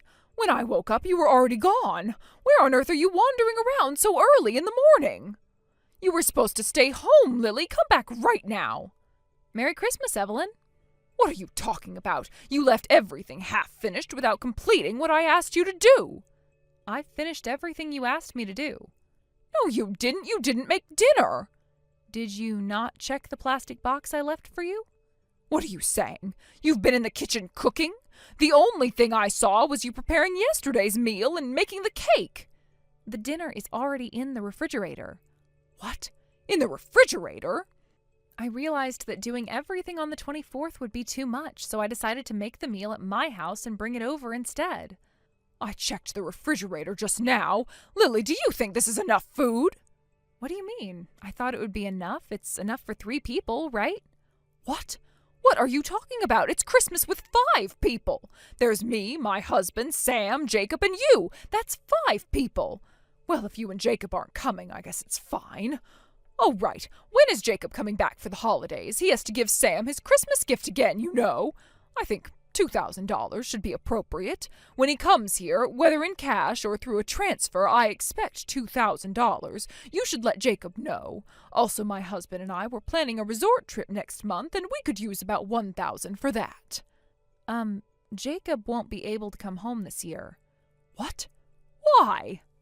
As I mentioned earlier, his work transfer and handover duties are keeping him busy at the end of the year. Oh, I see. By the way, you've quit your job, so I assume you're receiving a retirement payout? Yes, I am. In that case, you should give Sam $2,000 this year as well. And of course, the $1,000 for our trip. Actually, maybe you should give us more, considering everything that's been going on. Why is that? Ever since you've been with Jacob, he's become hesitant to spend money. You've disrespected both his parents, especially Sam, who's the older brother. It's only natural for us to expect something from you, especially since you're now part of this family. Let's see, I'll double the amount I mentioned earlier. So now you need to give us a total of $6,000. I'm sorry, but I don't have time for this right now. Lily, listen. I know it's only been 2 months since you got married, so you might not feel it yet, but you are now a part of this family. You need to prioritize the things we ask of you. Anyway, I can't have a proper conversation through messages, so come back here quickly. Oh, and I just remembered, we're out of bread. You should buy some while you're at it. Excuse me, but... What is it? If you're about to make excuses, I don't want to hear it. No, that's not it. Has Jacob not contacted you yet? What are you talking about? Jacob is overseas. Overseas? Is he on a business trip or something? No, it's not that. As I mentioned before, his transfer involves a branch overseas. What? The vice branch manager at the overseas office had to return for family reasons, and Jacob was asked to step in as a replacement. He's been there since mid-December for the handover process. What? I didn't know anything about this! Oh, I see. I assumed Jacob had already told you. I should have been the one to inform you properly. My apologies. What's going on? So Jacob is overseas now for work? You should have told me all the details about this. Come back right now. How many times do I have to tell you this? You clearly don't understand your role as a wife. If Jacob's staying overseas, then it's settled. Lily, you should move in with us now. I'll make sure to properly train you in your duties as a wife. You'll undergo some strict lessons, so get ready for that. Evelyn, excuse me? What is it now? I'm sorry to interrupt your excitement, but I'm not coming back to your place. What? I'm at the airport right now. The airport? Are you planning to spend Christmas with Jacob? No, not exactly. I'm heading to his new home overseas to be with him. What? What do you mean? As I said, I'll be living with Jacob overseas. What do you mean? I haven't heard anything about this. I assumed Jacob had already informed you, but I'm sorry if that wasn't the case. However, I can't change my plans now. Wait a minute, you suddenly quit your job because of this? Yes, because Jacob's transfer was suddenly decided.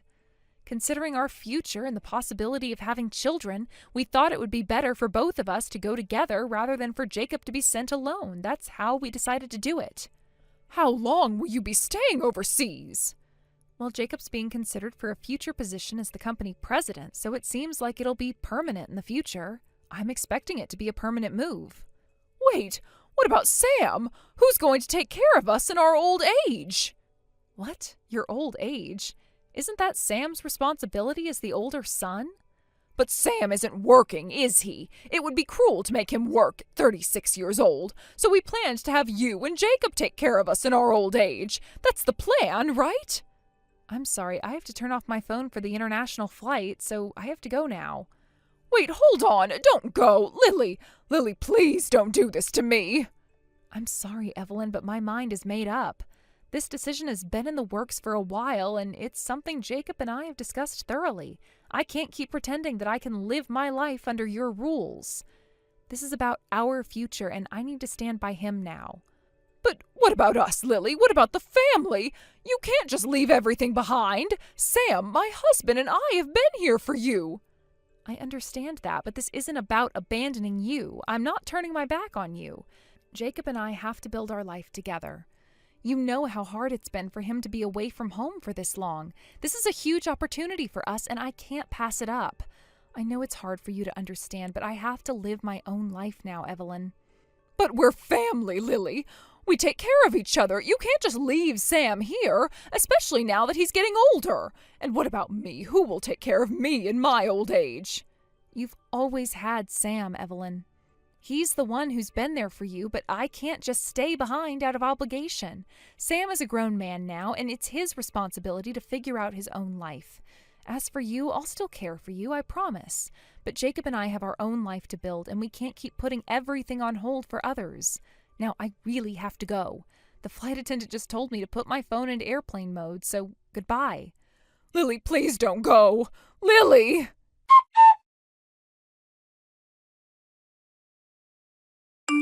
After that, things took a turn with my in-laws.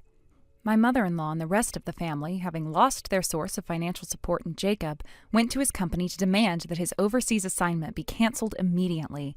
They went in person to confront the company, demanding that they pull the plug on Jacob's assignment abroad. Naturally, they were met with cold indifference and turned away at the door. The company was not interested in their requests and made it clear that they would not entertain such demands. It was a humiliating experience for them, but they were not deterred.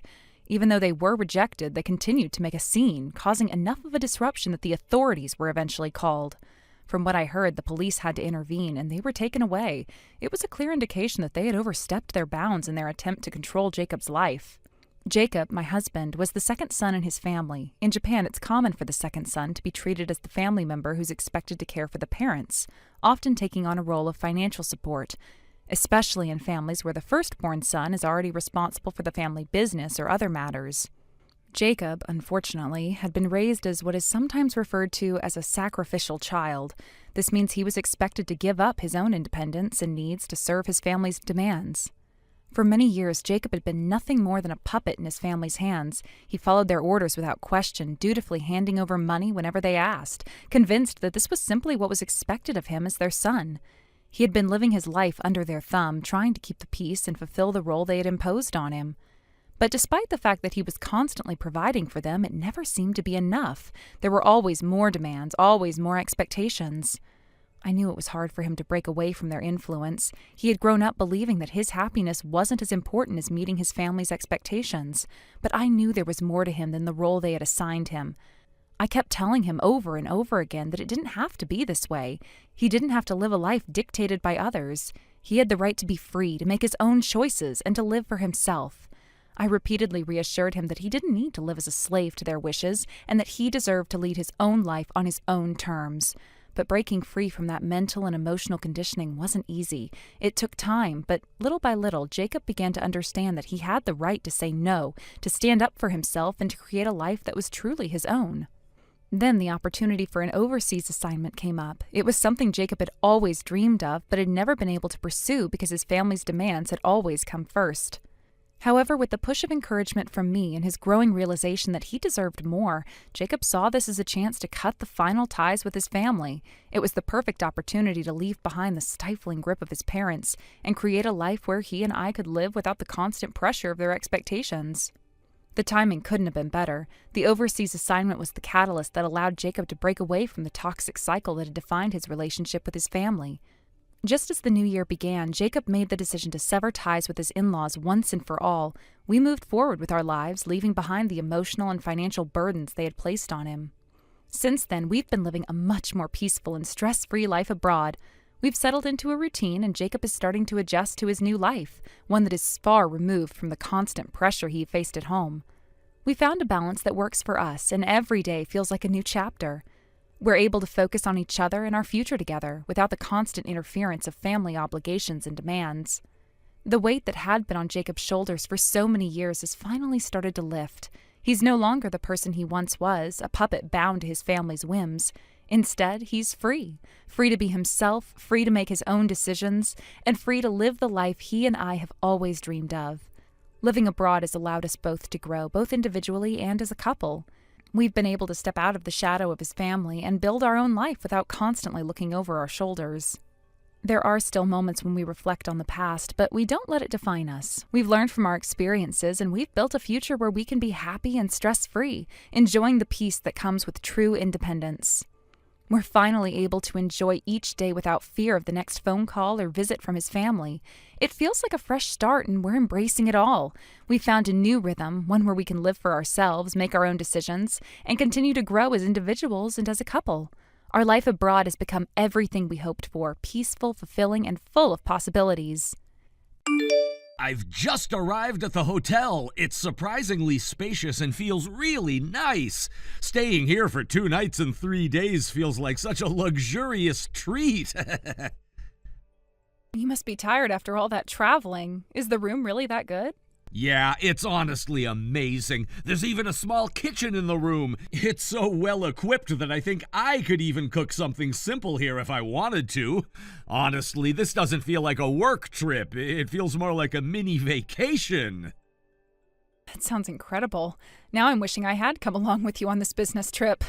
I'll bring you here next time when we plan an actual vacation together. For now, I'll just do my best over the next 2 nights and 3 days. But to be honest, I'm already missing your cooking. 3 days without eating your food feels like forever. You're exaggerating, but it's sweet of you to say that. When you come back, I'll make your favorite dish for you to celebrate your return. Even though it's only 3 days, make sure you're taking good care of yourself, okay? Don't skip meals and make sure to eat something balanced and healthy. Don't worry, I've got it covered. You take care of yourself too, all right? Make sure you don't catch a cold and be careful about everything, especially accidents. Yes, I'll be careful. Don't overthink things and just focus on your work there. All right, then, I'm heading out to grab something to eat. All right, take care and enjoy your meal.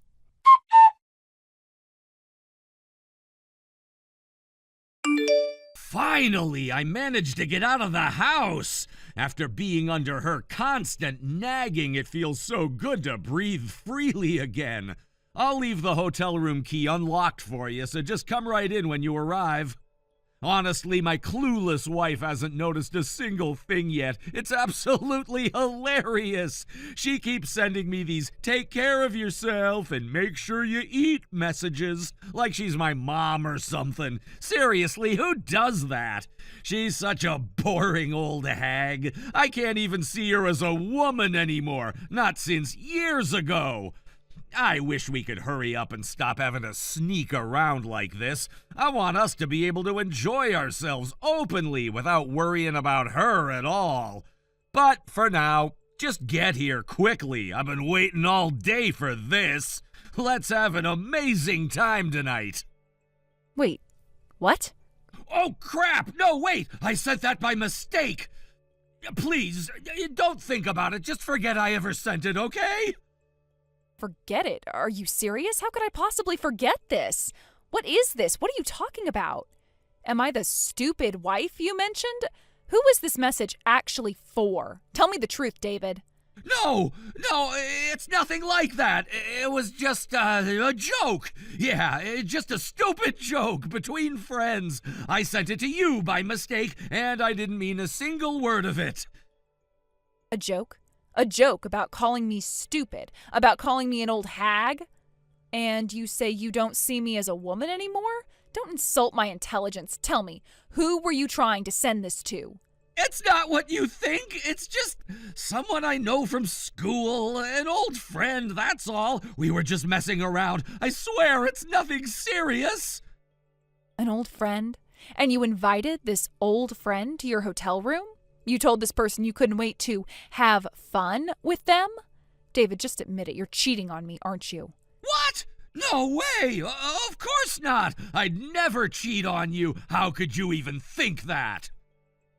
How could I not think that, David? This message wasn't meant for me, and it's obvious who it's meant for. You're talking about sneaking around behind my back, calling me names, and planning a secret rendezvous. This isn't a joke. No, you're misunderstanding everything. I love you, okay? You're the best wife anyone could ask for. Why would I throw away everything we have for someone else? Do you really think I'm going to fall for that? If you're innocent, you wouldn't mind if I checked your phone, right? Let me see your messages, David. I can't do that. All right, fine. You win. I'll tell you the truth. Yes, I've been seeing someone else. I knew it. But let's not sugarcoat this. You're not seeing someone. You're cheating. Don't try to make it sound better than it is. I know. I'm really sorry. I didn't mean for things to get this far. Who is she? How long has this been going on? We met at a work party a few months ago. It was just a casual thing at first. She's someone my coworker introduced me to. We've only been involved for about 2 months. Before that, I swear it was completely innocent. A work party? Do you mean a mixer? You went to a mixer without telling me? And now you're trying to convince me it was all innocent at first. Don't make excuses, David. I know I messed up, but it's not what you think. I swear she doesn't mean anything to me. You're the one I truly love. Stop it. You've been bad-mouthing me to her and laughing about it together, haven't you? And now you want to tell me I'm the one you love? Do you think I'm stupid? No, I don't think that at all. I admit I made a mistake and I regret it. But can't we just move past this? Everyone complains about their spouse sometimes. Complaining about your spouse is one thing, David. Using those complaints to flirt with your mistress is completely different. You keep saying you're sorry, but your actions show otherwise. I'm sorry. I mean it this time. I'll never do it again, I promise. No more cheating, no more bad-mouthing you. I'll change. But if you could forgive me, there's one thing I'd like to ask. What could you possibly ask for right now? Could we consider letting her be my second wife? Excuse me? Like a side wife, you know? I'd still prioritize you, of course. You'd always be my number one. I just want to split my love between you and her. She's great at housework, too. I think she could even help you out around the house. Think about it. If we ever had kids, wouldn't it be great to have extra support? Have you completely lost your mind? A side wife? What century do you think this is? And you seriously think you're capable of handling 2 wives? Of course I can handle it. Don't insult me like that. You've just wounded my pride as a man. You know what? I've had enough. I want a divorce. You want a divorce because your pride is hurt? Do you even realize how much you've hurt me? It's different from men and women. You're always looking down on me. I'm done with this. I'll divorce you and marry her instead. Fine, if that's what you want, then I'm done too. Let's get this over with quickly. You'll pay what you owe and I'll move on with my life. Fine, I'll pay you whatever you want. I don't care about the money. It's just pocket change to me. You said it. No takebacks later. Don't think I'll go easy on you. Whatever, do what you want. You know what? I'm done trying to explain myself to you. You're just impossible to talk to. Oh, I'm impossible? Coming from the man who just admitted to cheating on me and then had the nerve to ask if he could keep both me and his mistress? Do you even hear yourself, David? I was trying to be honest. Most guys wouldn't even admit they were wrong. I came clean because I respect you enough to tell you the truth. Respect me? You've disrespected me in every possible way. Cheating, lying, bad-mouthing me, and then trying to justify it all like you've done nothing wrong. That's not respect, David. That's just arrogance. Arrogance? I've been the one holding this family together for years. Do you even realize how much pressure I'm under? You don't see what it's like at work, having to be the breadwinner while you're at home complaining about everything I do. Complaining? Is that what you call asking for basic decency and partnership? I work hard too, David, even if it's not in an office. Or have you forgotten that this house doesn't run itself? Oh, please, don't give me that. You have it easy compared to me. Easy, is that what you think? Managing everything at home while dealing with your disrespect is easy? Do you even know what it feels like to be constantly belittled by the person who is supposed to love and support you? And do you know what it's like to feel unappreciated no matter how much I provide? You think it's fun coming home to someone who always has something to criticize? Maybe if you'd show me a little more affection, I wouldn't have looked elsewhere. Unbelievable. So now it's my fault you cheated. You're blaming me for your inability to stay faithful? I'm just saying that relationships are a two-way street. You weren't exactly the perfect wife, you know. Oh, I'm far from perfect, but at least I didn't betray you. I didn't go behind your back, disrespect our vows, or drag your name through the mud. I had my faults, but I was loyal. Can you say the same? Look, I already said I was sorry. What more do you want from me? Blood? What I wanted was a husband who respected me enough not to cheat, but clearly that was too much to ask. Fine, you've made your point. I screwed up, but we can't undo the past. We can only move forward. Move forward with you after everything you've done? That is not moving forward. That is setting myself up for more pain. You don't even want to try to rebuild what we had? What we had? David, what we had is gone. You destroyed it the moment you decided I wasn't enough for you. I'm not going to listen to what you have to say anymore, David. I'll get in touch with you again later, with a lawyer.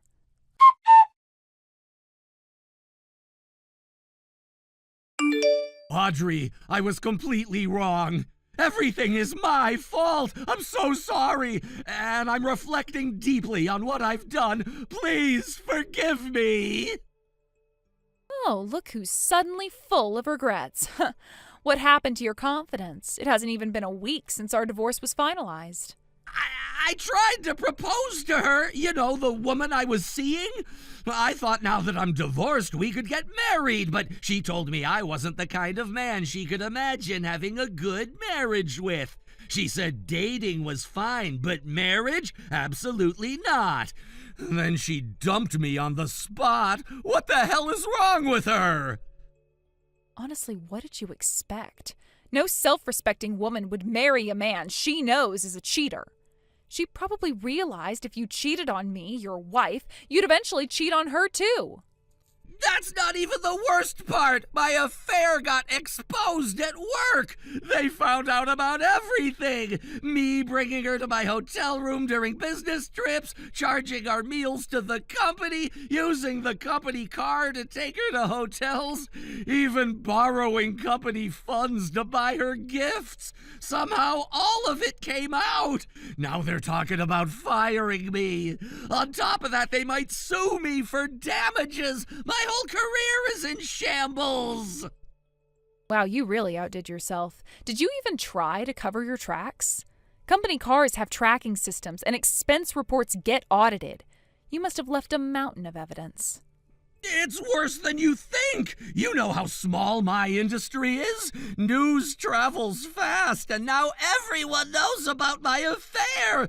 My reputation is ruined. I can't get a job at any of the competitor companies.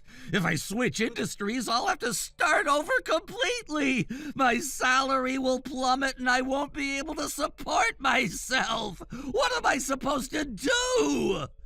Oh dear, poor you. By the way, I'm the one who told your company.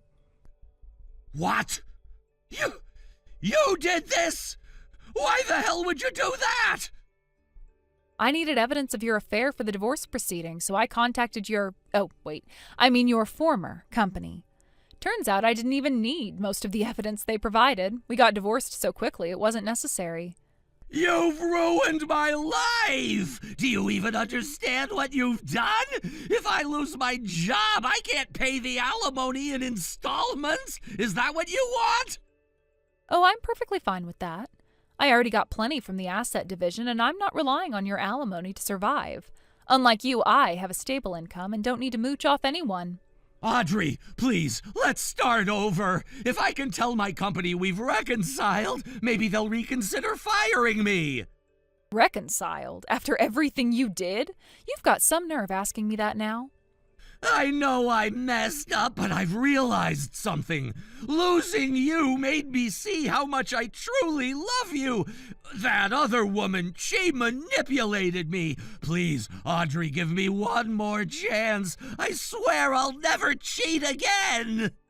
You swore you'd love and cherish me when we got married, remember? You already broke that promise. Why should I believe you now? Because I mean it this time. I'll prove it to you. I'll do anything you ask. Anything, huh? Okay then, how about this? Disappear from my life forever. No, Audrey, please be reasonable. I'll lose my company housing soon, and no landlord will rent to me without a job. I'll end up homeless. Just let me stay with you until I can get back on my feet. Absolutely not. Your problems are no longer my concern, and if you keep bothering me, I'll block you. Wait, please, I'll do anything. Just don't abandon me like this. Oh, so annoying. Blocking you now.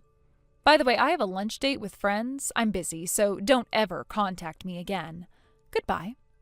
Wait! Don't leave me! Audrey, please don't leave me like this! Goodbye, David.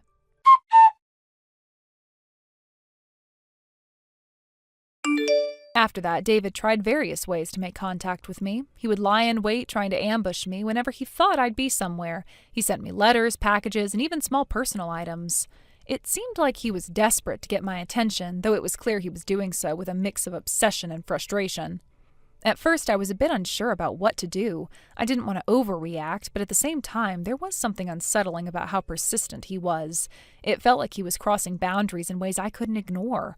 So after considering it for a while, I made the decision to contact the police. I didn't want to escalate things unnecessarily, but the situation had gotten to a point where I felt I had no other option. I needed to feel safe again.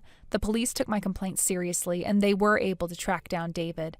They gave him a stern warning, explaining that his actions were not only intrusive, but could also lead to legal consequences if he continued down that path. It seemed that the warning had the desired effect, as David, who had been so bold before, became noticeably more subdued after that. He stopped showing up at places I frequented and seemed to back off in terms of direct contact. There was an eerie silence where he had once been so persistent. I don't know if he was genuinely scared by the warning or if he simply realized he couldn't keep pushing things further without facing consequences. Regardless, I felt a sense of relief, even though I knew it might not be the end of it. It wasn't long before I heard some unsettling news about David's situation. Apparently, he had been let go from his job. It was unclear whether his behavior had influenced this decision, but the timing was suspiciously coincidental. I had no idea what had been going on at his workplace, but I could only imagine how his obsession might have affected his professional life. If he couldn't maintain his composure and professionalism with me, it was entirely possible that his behavior had been equally erratic in other aspects of his life as well. Losing his job had a severe impact on David. He had also lived in a company-provided apartment. When he was dismissed from his position, it seems like he was also kicked out of the company housing. The reality of his situation must have hit him hard, no longer employed and with no place to stay. David found himself in a dire position. Without a steady income or place to live, he became increasingly isolated. From what I heard later, David had become one of the many people who struggle to find housing, even in the short term. He became what's often referred to as a net cafe refugee. For those unfamiliar with the term, a net cafe refugee is someone who, due to financial difficulties or lack of permanent housing, ends up spending their nights at internet cafes. These establishments typically offer private booths with computers, and many are open 24/7. Some of them even have showers and offer affordable packages for those looking for a place to sleep temporarily. It's a tough and frankly grim situation for anyone to find themselves in, and I couldn't help but feel a small sense of pity for him. While I was also grateful that he wasn't a constant presence in my life anymore, I also couldn't deny the harsh reality that he was now living through. The idea that David, who once seemed to have everything under control and who had been so intent on controlling and manipulating his relationship with me, had now become a person without a job, without a home, was jarring. His obsession with me, which had once felt so overpowering and suffocating, had ultimately contributed to his downfall. He had pushed everything too far, and now he was left with the consequences of his actions. In a way, it was almost poetic. The very thing he had done in an attempt to keep me within his reach had instead led to his complete isolation. He had thought that if he could just make contact with me one more time, if he could just get me to acknowledge him, everything would somehow fall into place for him. But instead it had all unraveled. Now he was living on the fringes of society, surrounded by strangers in a place that wasn't his home, with nothing but his own choices to blame. Despite the complexity of the situation, I couldn't afford to dwell on David's fate. While his actions had disrupted my life in unsettling ways, I had my own path to follow. I had to focus on my work, my friends, and the life I was trying to rebuild after everything that had happened. I couldn't let myself get caught up in what was happening to him, even if it was partly a consequence of his own making. But it's hard not to wonder how things could have turned out differently if David had just respected the boundaries I had set from the beginning. If he had accepted the end of our relationship and moved on, perhaps he wouldn't have found himself in such a devastating position. Instead, his refusal to let go, his relentless pursuit of a connection that was no longer there, had left him with nothing. As time passed, I occasionally thought back to those dark days when I felt constantly on edge, never knowing if David would show up out of nowhere or send another strange letter. The anxiety had become overwhelming at times, but now I could look back with some distance and reflect on the fact that, despite everything, I had made it through. I had taken control of the situation, sought help when I needed it, and managed to regain my sense of safety. For David, on the other hand, the journey was much more uncertain. The future was no longer in his hands, and he was left to face the harsh consequences of his obsession. It's a tragic story, one of a man who lost his way, consumed by his fixation on someone who was never going to be a part of his life the way he had imagined. And in the end, it was his obsession that led him to lose everything he once had. Thank you for watching. Please subscribe and hit the like button. See you next time.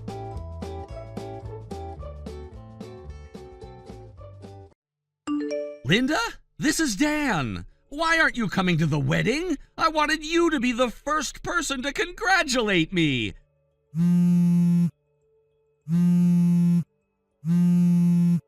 What's going on? It's the wedding invitation, the one I gave to Rachel to pass along to you. Why in the world did you return it with not attending marked on it? Why, isn't it obvious?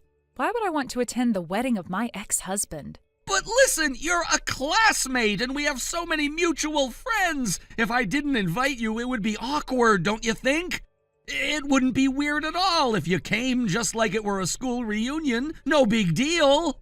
No, I can't do that.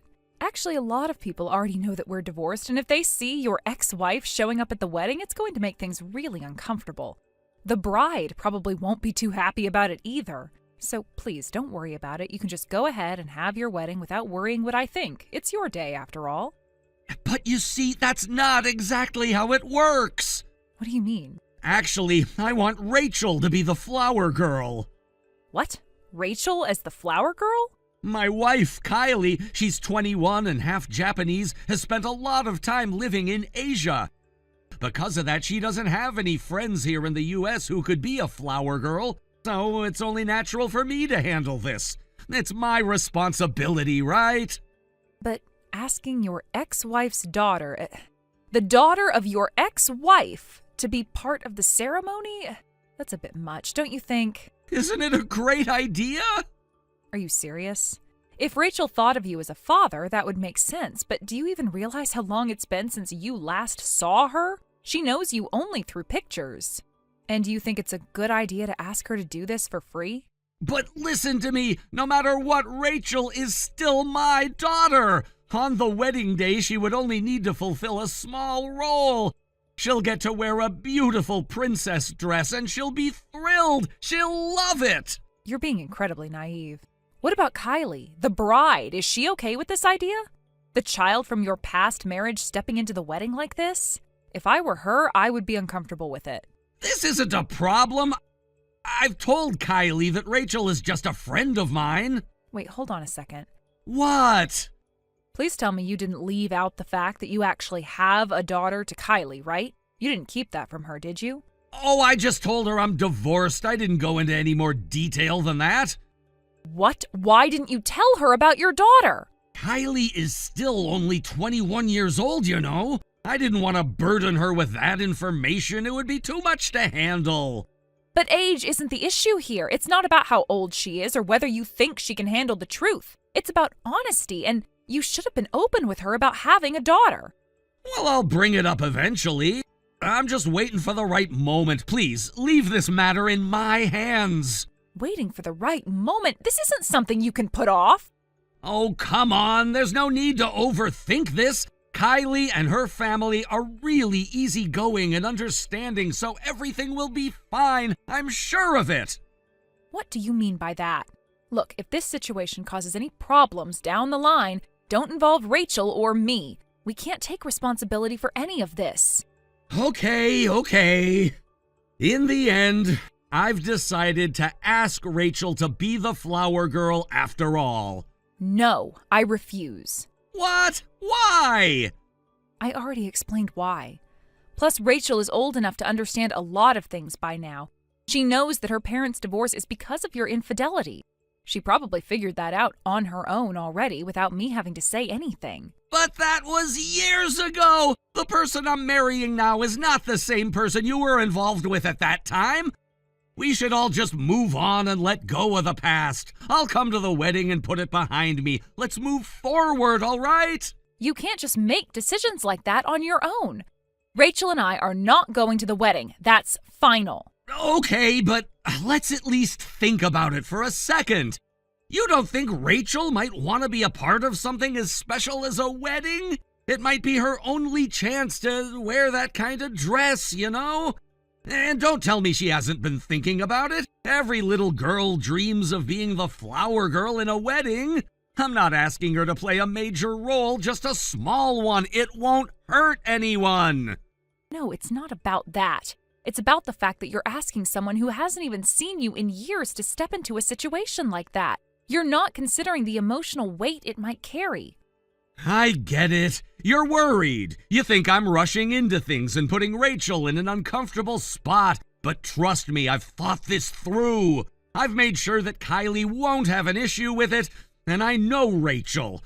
I know she'll enjoy it. It's a small role and it's just for one day. You're overthinking everything. Let it go.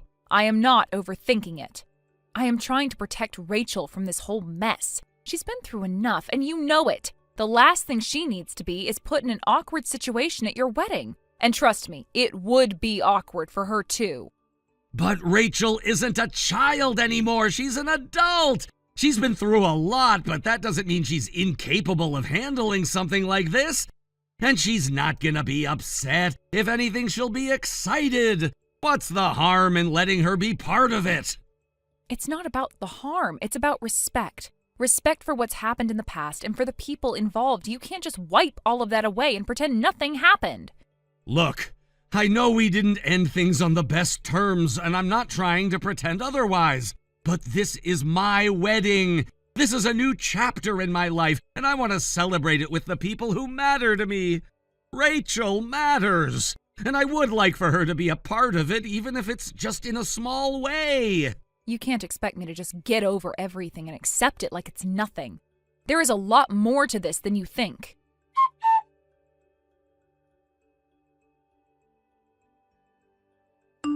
Hey, Linda! Why didn't you come to the wedding?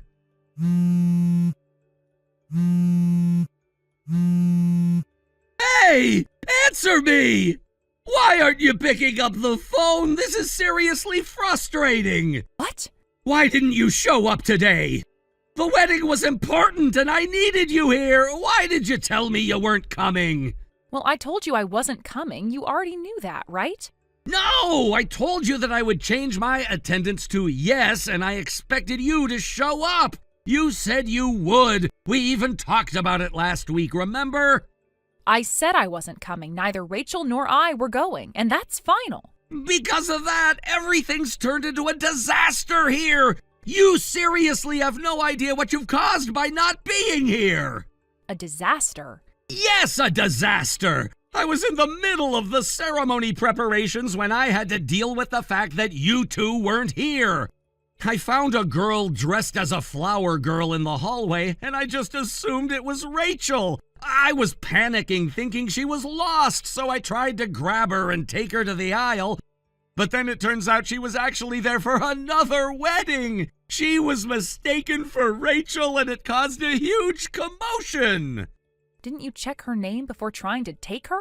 I didn't have time to check. It was right before the ceremony, and I was rushing around to make sure everything went smoothly. It's easy to mistake someone in a flower girl dress for Rachel, especially when you've only seen her in photos for so long. You know, I've been living with this chaotic wedding planning for weeks now, so seeing someone who looked like Rachel made me panic. Well, about that, I've heard most of what happened from friends who were attending your wedding. What? You heard what happened? Yes, honestly, I am just kind of dumbfounded by everything. You're really putting me in a tough spot right now. What do you mean? That girl you mistook for Rachel was actually only 8 years old, huh? I heard that she was way younger than Rachel. What does that have to do with anything? She was the same age as Rachel, as far as I could tell. Well, Rachel is 11 now. You seriously mistook an 8-year-old for an 11-year-old? That's a pretty big difference. No way. She's 11 now? Yeah, I told you that. I'm surprised you didn't know. I mean, you haven't seen her in a couple of years, but still, 3 years is a huge difference. Are you really telling me you forgot that your own daughter is 11? Wait, hold on. So Rachel is 11. I really messed up, didn't I? Yes, you did. And you know what? The worst part is that the girl you grabbed didn't even look like Rachel. She was dressed for her age, which was appropriate for an 8-year-old. I heard you even screamed at her when you tried to drag her away by force. She started crying and was really upset. Well, of course, that caused a scene. No one would have expected that to happen. I was just trying to make sure everything went smoothly, but then everything fell apart. Wait. You're telling me that the girl I thought was Rachel was 8 years old and I still got it wrong? Yes, and it was a mess. You need to take responsibility for what happened here, but the real problem is what happened after you tried to grab her. What do you mean? Well, I heard after the whole mix-up you yelled at the girl. You even shouted, "Listen to what your father says," when you tried to drag her away. That's really bad, you know. Wait a second. Did I say that? I don't remember yelling that. Apparently you did. One of the bride's relatives overheard you. And from what I've been hearing, it wasn't just the girl who was upset. People who were nearby could hear everything. This is getting out of hand. I can't believe I messed up like this. I had no idea that people were listening to me. Why didn't you say something sooner? I didn't know until I heard it from the bride's side.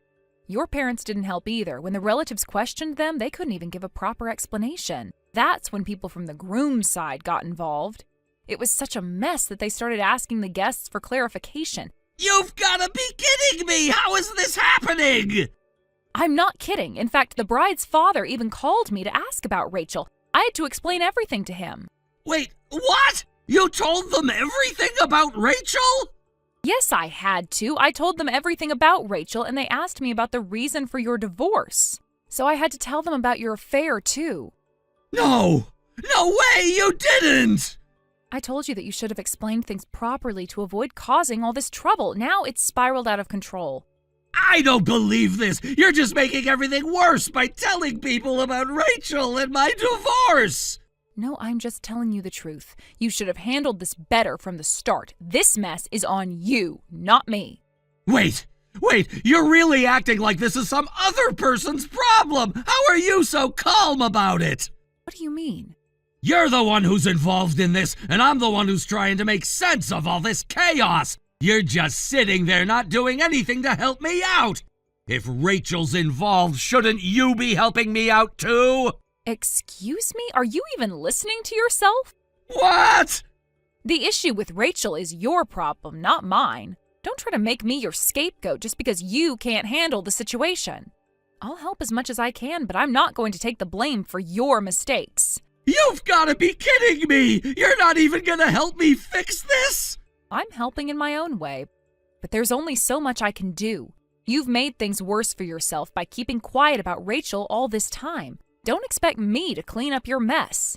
Wait, what do you mean by that? Are you seriously just going to sit there and do nothing? I've been doing all I can, but I am not your personal assistant. You need to take responsibility for your actions. Fine, I get it, but this is really going to cause problems. My whole life is falling apart right now, and you're acting like it's not a big deal. Maybe you should have thought about that before everything went down like this.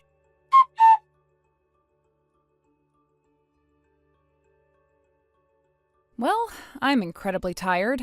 As for what happened afterward, I only heard the general outline of the story, but, of course, my ex-husband and Kylie's relationship ended in disaster. They broke up as expected. There were claims for alimony and compensation, and since my ex-husband had lied about not having children, the amount that was demanded from him was quite high. It seems like he had to pay a lot more than he anticipated due to that lie. On my end, I also had to chase after him for the child support payments that had been delayed. Eventually, I was able to get a certain amount out of him, though I had to make a lot of effort to get it. And so my ex-husband is currently trapped in a spiral of debt. It's really quite a mess. At one point, he even came to visit me, probably with the hope of asking for money, but the place he showed up at was the apartment I had moved out of years ago. He never thought that there could be a new resident there, and when he arrived, he mistook the man living there for my boyfriend. He caused a huge scene. The whole situation became so chaotic that the police were called. It turned into a big ruckus, and the damage he did, destroyed furniture and appliances, only made his financial troubles worse. His debts grew even larger because he had to pay for the repairs and replacements of the things he broke. Honestly, it's just exhausting. I can't believe the things that happened. It feels as though everything has come full circle. After all this time, he still hasn't learned. I guess people really don't change that easily. In some ways, I feel sorry for him, but at the same time, I can't bring myself to offer any sympathy. He made his choices and the consequences were inevitable. I'm sure he thought everything would go smoothly and that he could just lie his way out of his problems, but in the end, it all fell apart. I had my own share of struggles too after everything that happened. The divorce was painful, of course, and the things I had to deal with as a single mother weren't easy either. But I managed, I moved on, I rebuilt my life. On the other hand, my ex-husband never seemed to have a clear direction. He didn't take responsibility for his actions. I'm not surprised that he ended up in such a situation.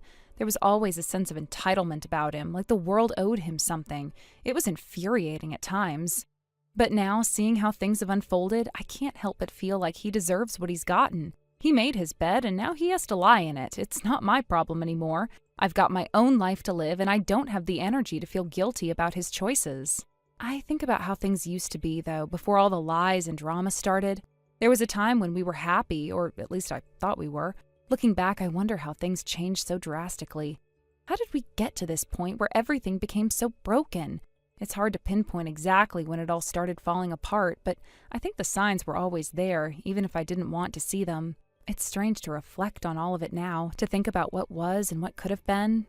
If only things had been different, maybe we could have avoided all the pain and hurt, but that's just wishful thinking. The reality is that our marriage was built on shaky ground, and it was bound to collapse eventually. I don't regret the decision to leave, not for a second. I think it was the best thing I could have done for myself. But sometimes, I still find myself wondering about the what-ifs. What if things had turned out differently? What if we had worked through our issues? What if we had been able to trust each other? I guess I'll never know. And that's okay, I've made my peace with it. My life now is so much better than it was back then. I'm in a place where I can finally breathe. I don't have to constantly worry about what my ex-husband is up to or whether he's going to pull some ridiculous stunt to try and manipulate me. I found peace, and that's something I never had when we were together. When I look at my current situation, I can't help but feel a sense of relief. I'm free from the past, free from the chaos he brought into my life. It took a long time to get here, but I'm finally in control. It feels good to be in charge of my own future. And as for him, well, he's on his own now. He has to deal with the mess he created. I'm not going to waste any more time thinking about him or his problems. I've learned that lesson the hard way. It's amazing how much you can change when you finally let go of someone who's been holding you back. I used to be so concerned with making things work, with trying to fix everything. But now I see that sometimes the best thing you can do is walk away. Let things fall apart if they need to.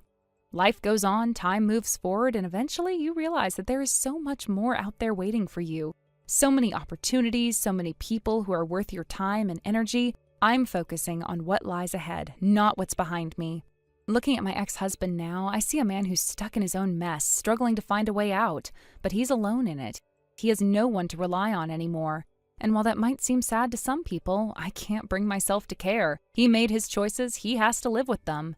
At the end of the day, it's all about moving forward. It's about not letting the past define you. And I refuse to let my ex-husband's mistakes shape my future. I am done with him. So yes, it's exhausting to think about everything that's happened, but I'm not going to let it weigh me down. I've learned my lessons, and now it's time for me to enjoy the life I've built for myself. Thank you for watching and listening. We hope you enjoyed the video. Don't forget to like this video and subscribe. Also, feel free to leave a comment about what you thought of the story. We look forward to seeing you at the next story. Thank you for watching. Please subscribe and hit the like button. See you next time.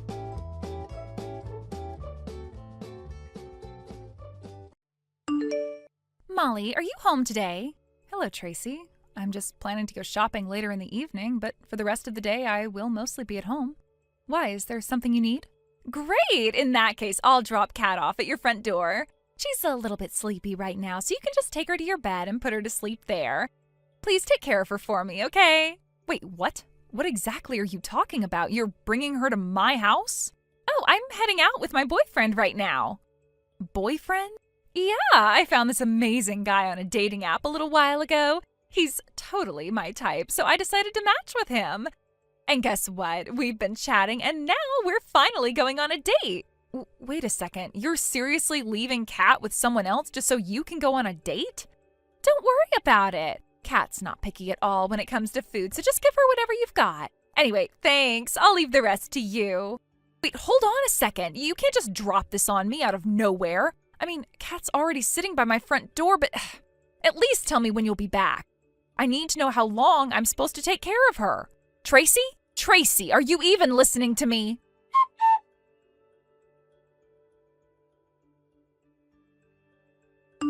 Molly, thanks so much for taking care of Kat today. You're a lifesaver. I'll ask you again sometime soon, okay?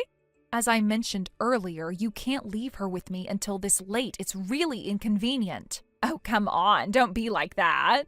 You have no idea how hard it is being a single mom. I've got so much to deal with already, and I've even cut ties with my family. I don't have anyone else to rely on, you know. You, on the other hand, don't have any kids, so this isn't a big deal for you, right? Actually, I'm pregnant right now. Wait, what? Really?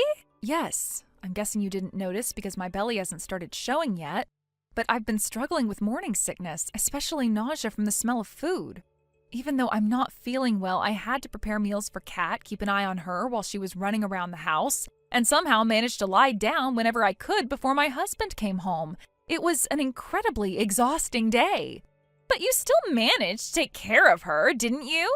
I had to push myself way beyond my limits to do that. Please, I'm begging you, don't ever ask me to do this again. I'm at a critical stage in my pregnancy right now, and I really can't handle the extra stress. Ugh, fine, whatever.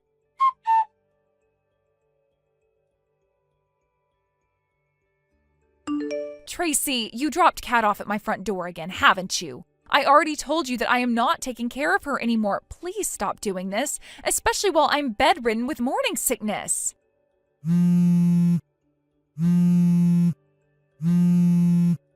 Tracy, I can see that you've read my messages. If you don't stop this nonsense, I'm going to report you to Child Services. Oh, come on. Today I'm going on a day trip with my boyfriend. Excuse me? This is the perfect chance for you to step up as Kat's exclusive babysitter. Exclusive babysitter? I never agreed to such a thing. But look at it this way. Taking care of Kat is giving you valuable experience in parenting, don't you think? I'm dealing with severe morning sickness, and I can barely manage my own day-to-day life as it is. Please, I am begging you, stop putting this on me. Oh, stop being so uptight. It's not good for the baby if you're all stressed out, you know. Who do you think is causing me this stress in the first place? I'll be back tonight. I'm telling you, this is a huge problem for me. Well, I want to enjoy some quality time with my boyfriend, so I'm turning off my phone now. Tracy! Hey, don't you dare hang up on me!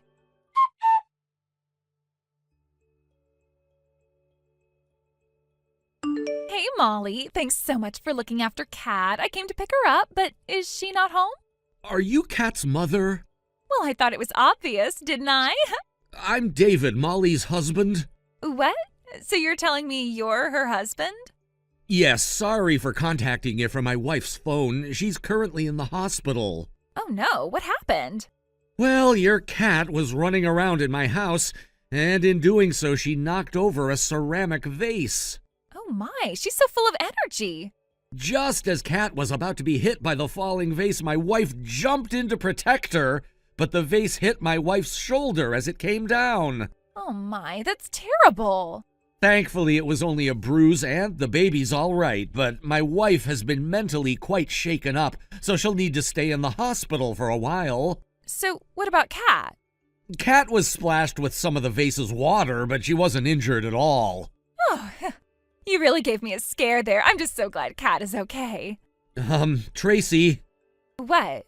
my wife got hurt protecting your daughter, you know. Yeah, I guess that's what happened. Do you have anything to say about that?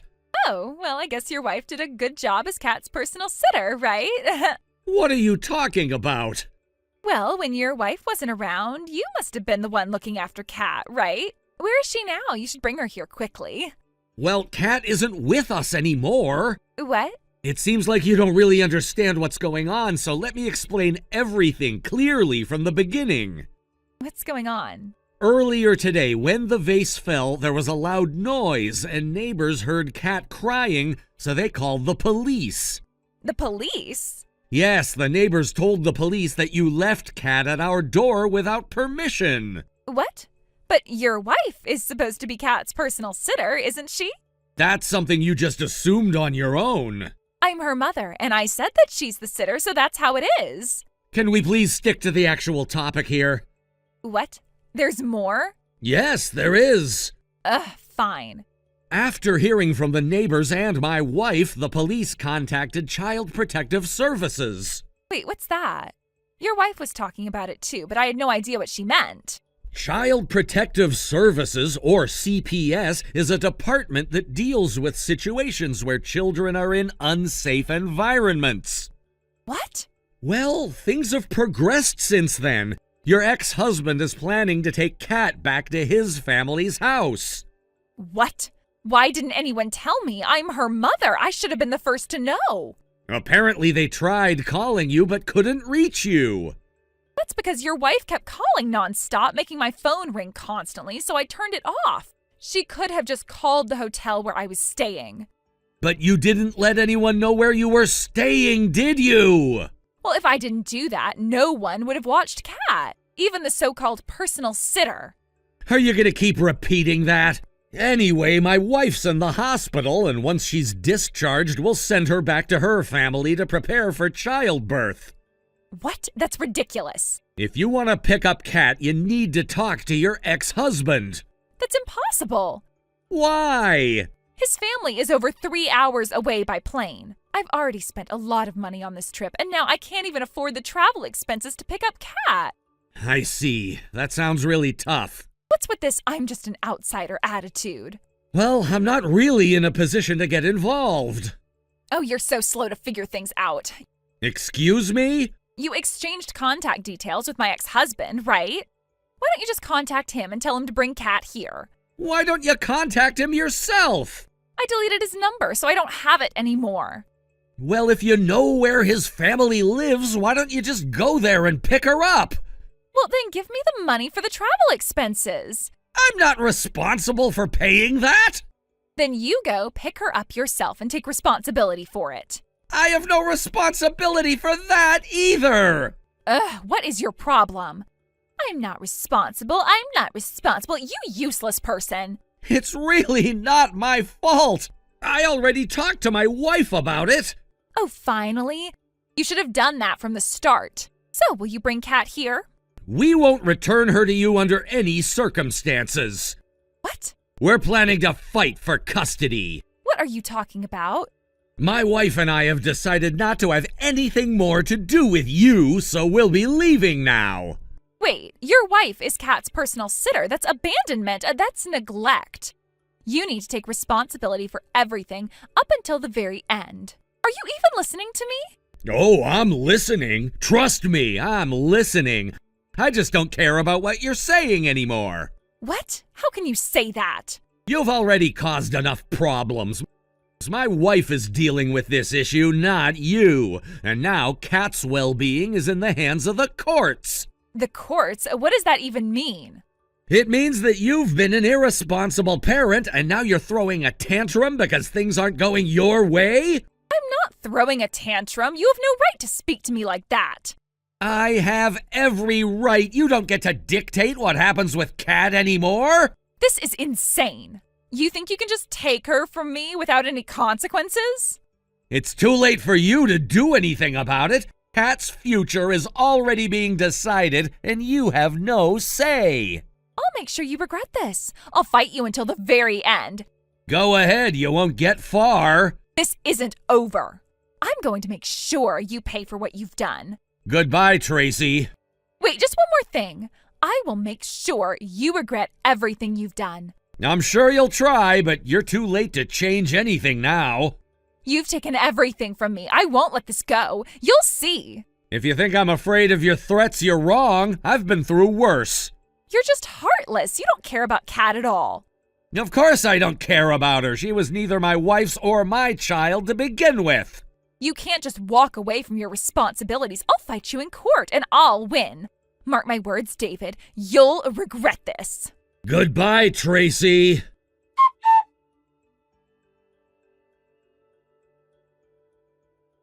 When I was messaging with Tracy, I had no idea how much my perception of the situation was about to change.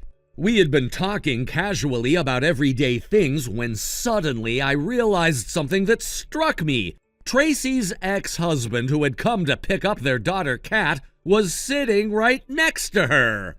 This moment was one of those subtle yet profound realizations, like a shift in perspective that made everything seem a little more complicated. It turned out that Tracy and her ex-husband had only divorced 3 months ago. The details of their breakup weren't something Tracy had shared much with me, but it wasn't hard to sense the tension and sadness lingering between them. It seemed like they were still adjusting to this new dynamic, but they were clearly trying to handle it for Kat's sake. However, the moment took a much more emotional turn when Tracy's ex-husband began to visibly tremble after hearing about Kat's current situation. Tears welled up in his eyes, and I could see the pain he was feeling in that moment. He had always been a bit reserved when it came to his emotions, so this sudden vulnerability caught me off guard. He said in a voice thick with emotion, "I will definitely get custody." It wasn't just a statement, it was a vow, a promise to himself, and perhaps a reflection of his deep love for his daughter. Then, to my surprise, he bowed deeply to my wife and me in gratitude and humility before taking Kat with him. They left together, headed back to his parents' house, which was quite far away. The weight of the moment lingered in the air, and I could only imagine what Kat was going through as she left with her father. A few days passed, and my wife and I anxiously awaited news about what would happen next. We had been so worried about Kat's well-being, unsure of what the future would hold for her after everything she'd experienced. Her life had been turned upside down by her parents' divorce, and we couldn't help but wonder how she was processing all of it. But then we received the message we had been hoping for. Tracy's ex-husband had successfully gained custody of Kat. My wife and I both breathed a sigh of relief. It felt like a weight had been lifted from our shoulders, and there was a flicker of hope that things might finally settle down for Kat.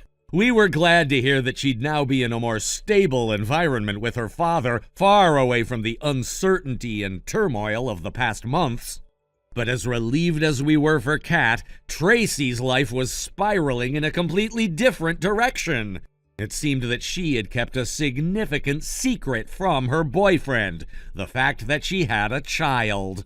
I hadn't known about this until later, but when her boyfriend found out, he was understandably shocked. The revelation had a dramatic effect on their relationship. He cut off all communication with Tracy, leaving her stunned and devastated. From what I gathered, he wasn't sure how to handle the situation and ultimately chose to walk away, leaving Tracy with no one to lean on. This kind of rejection, especially from someone she'd relied on for emotional support, must have been incredibly painful for her.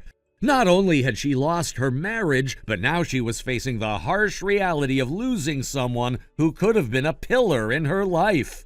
Tracy must have felt completely abandoned, and I could only imagine the emotional toll it was taking on her. As if that weren't enough, I soon learned that Tracy was no longer allowed to see Kat. The custody arrangements had been finalized, and it was clear that her ex-husband had decided to keep Kat away from her for the time being.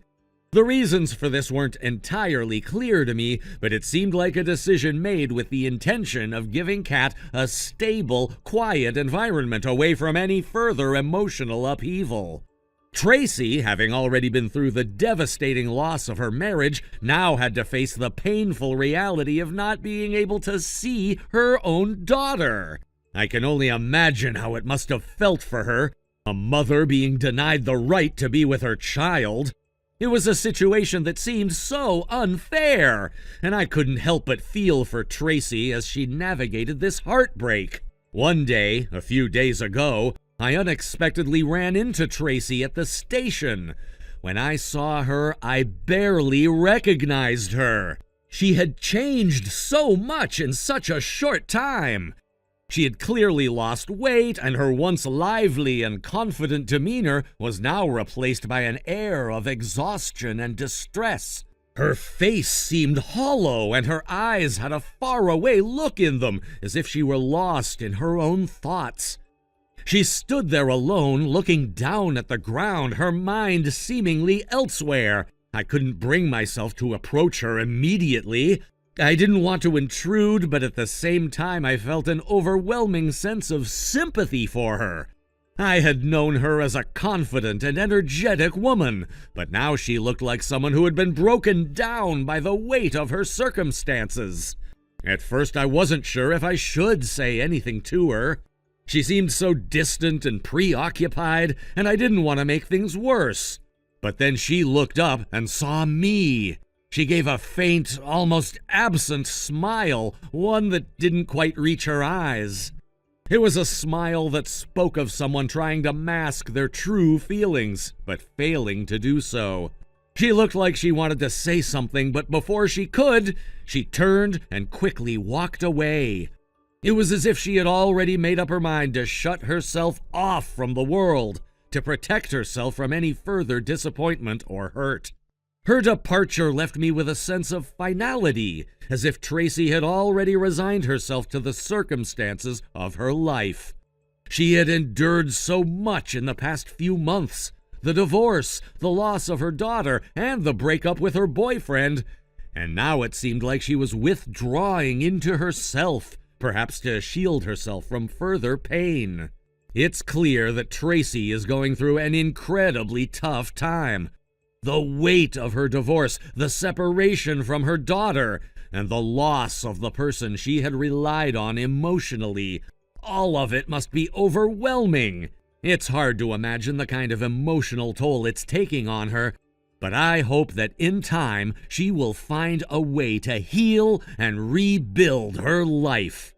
The road ahead may be long, but it's not impossible. As for Kat, I hope she thrives in her new life with her father, and that she finds the love and support she needs to grow and heal. This situation has been difficult for everyone involved, but sometimes the hardest part is just taking the first step toward healing.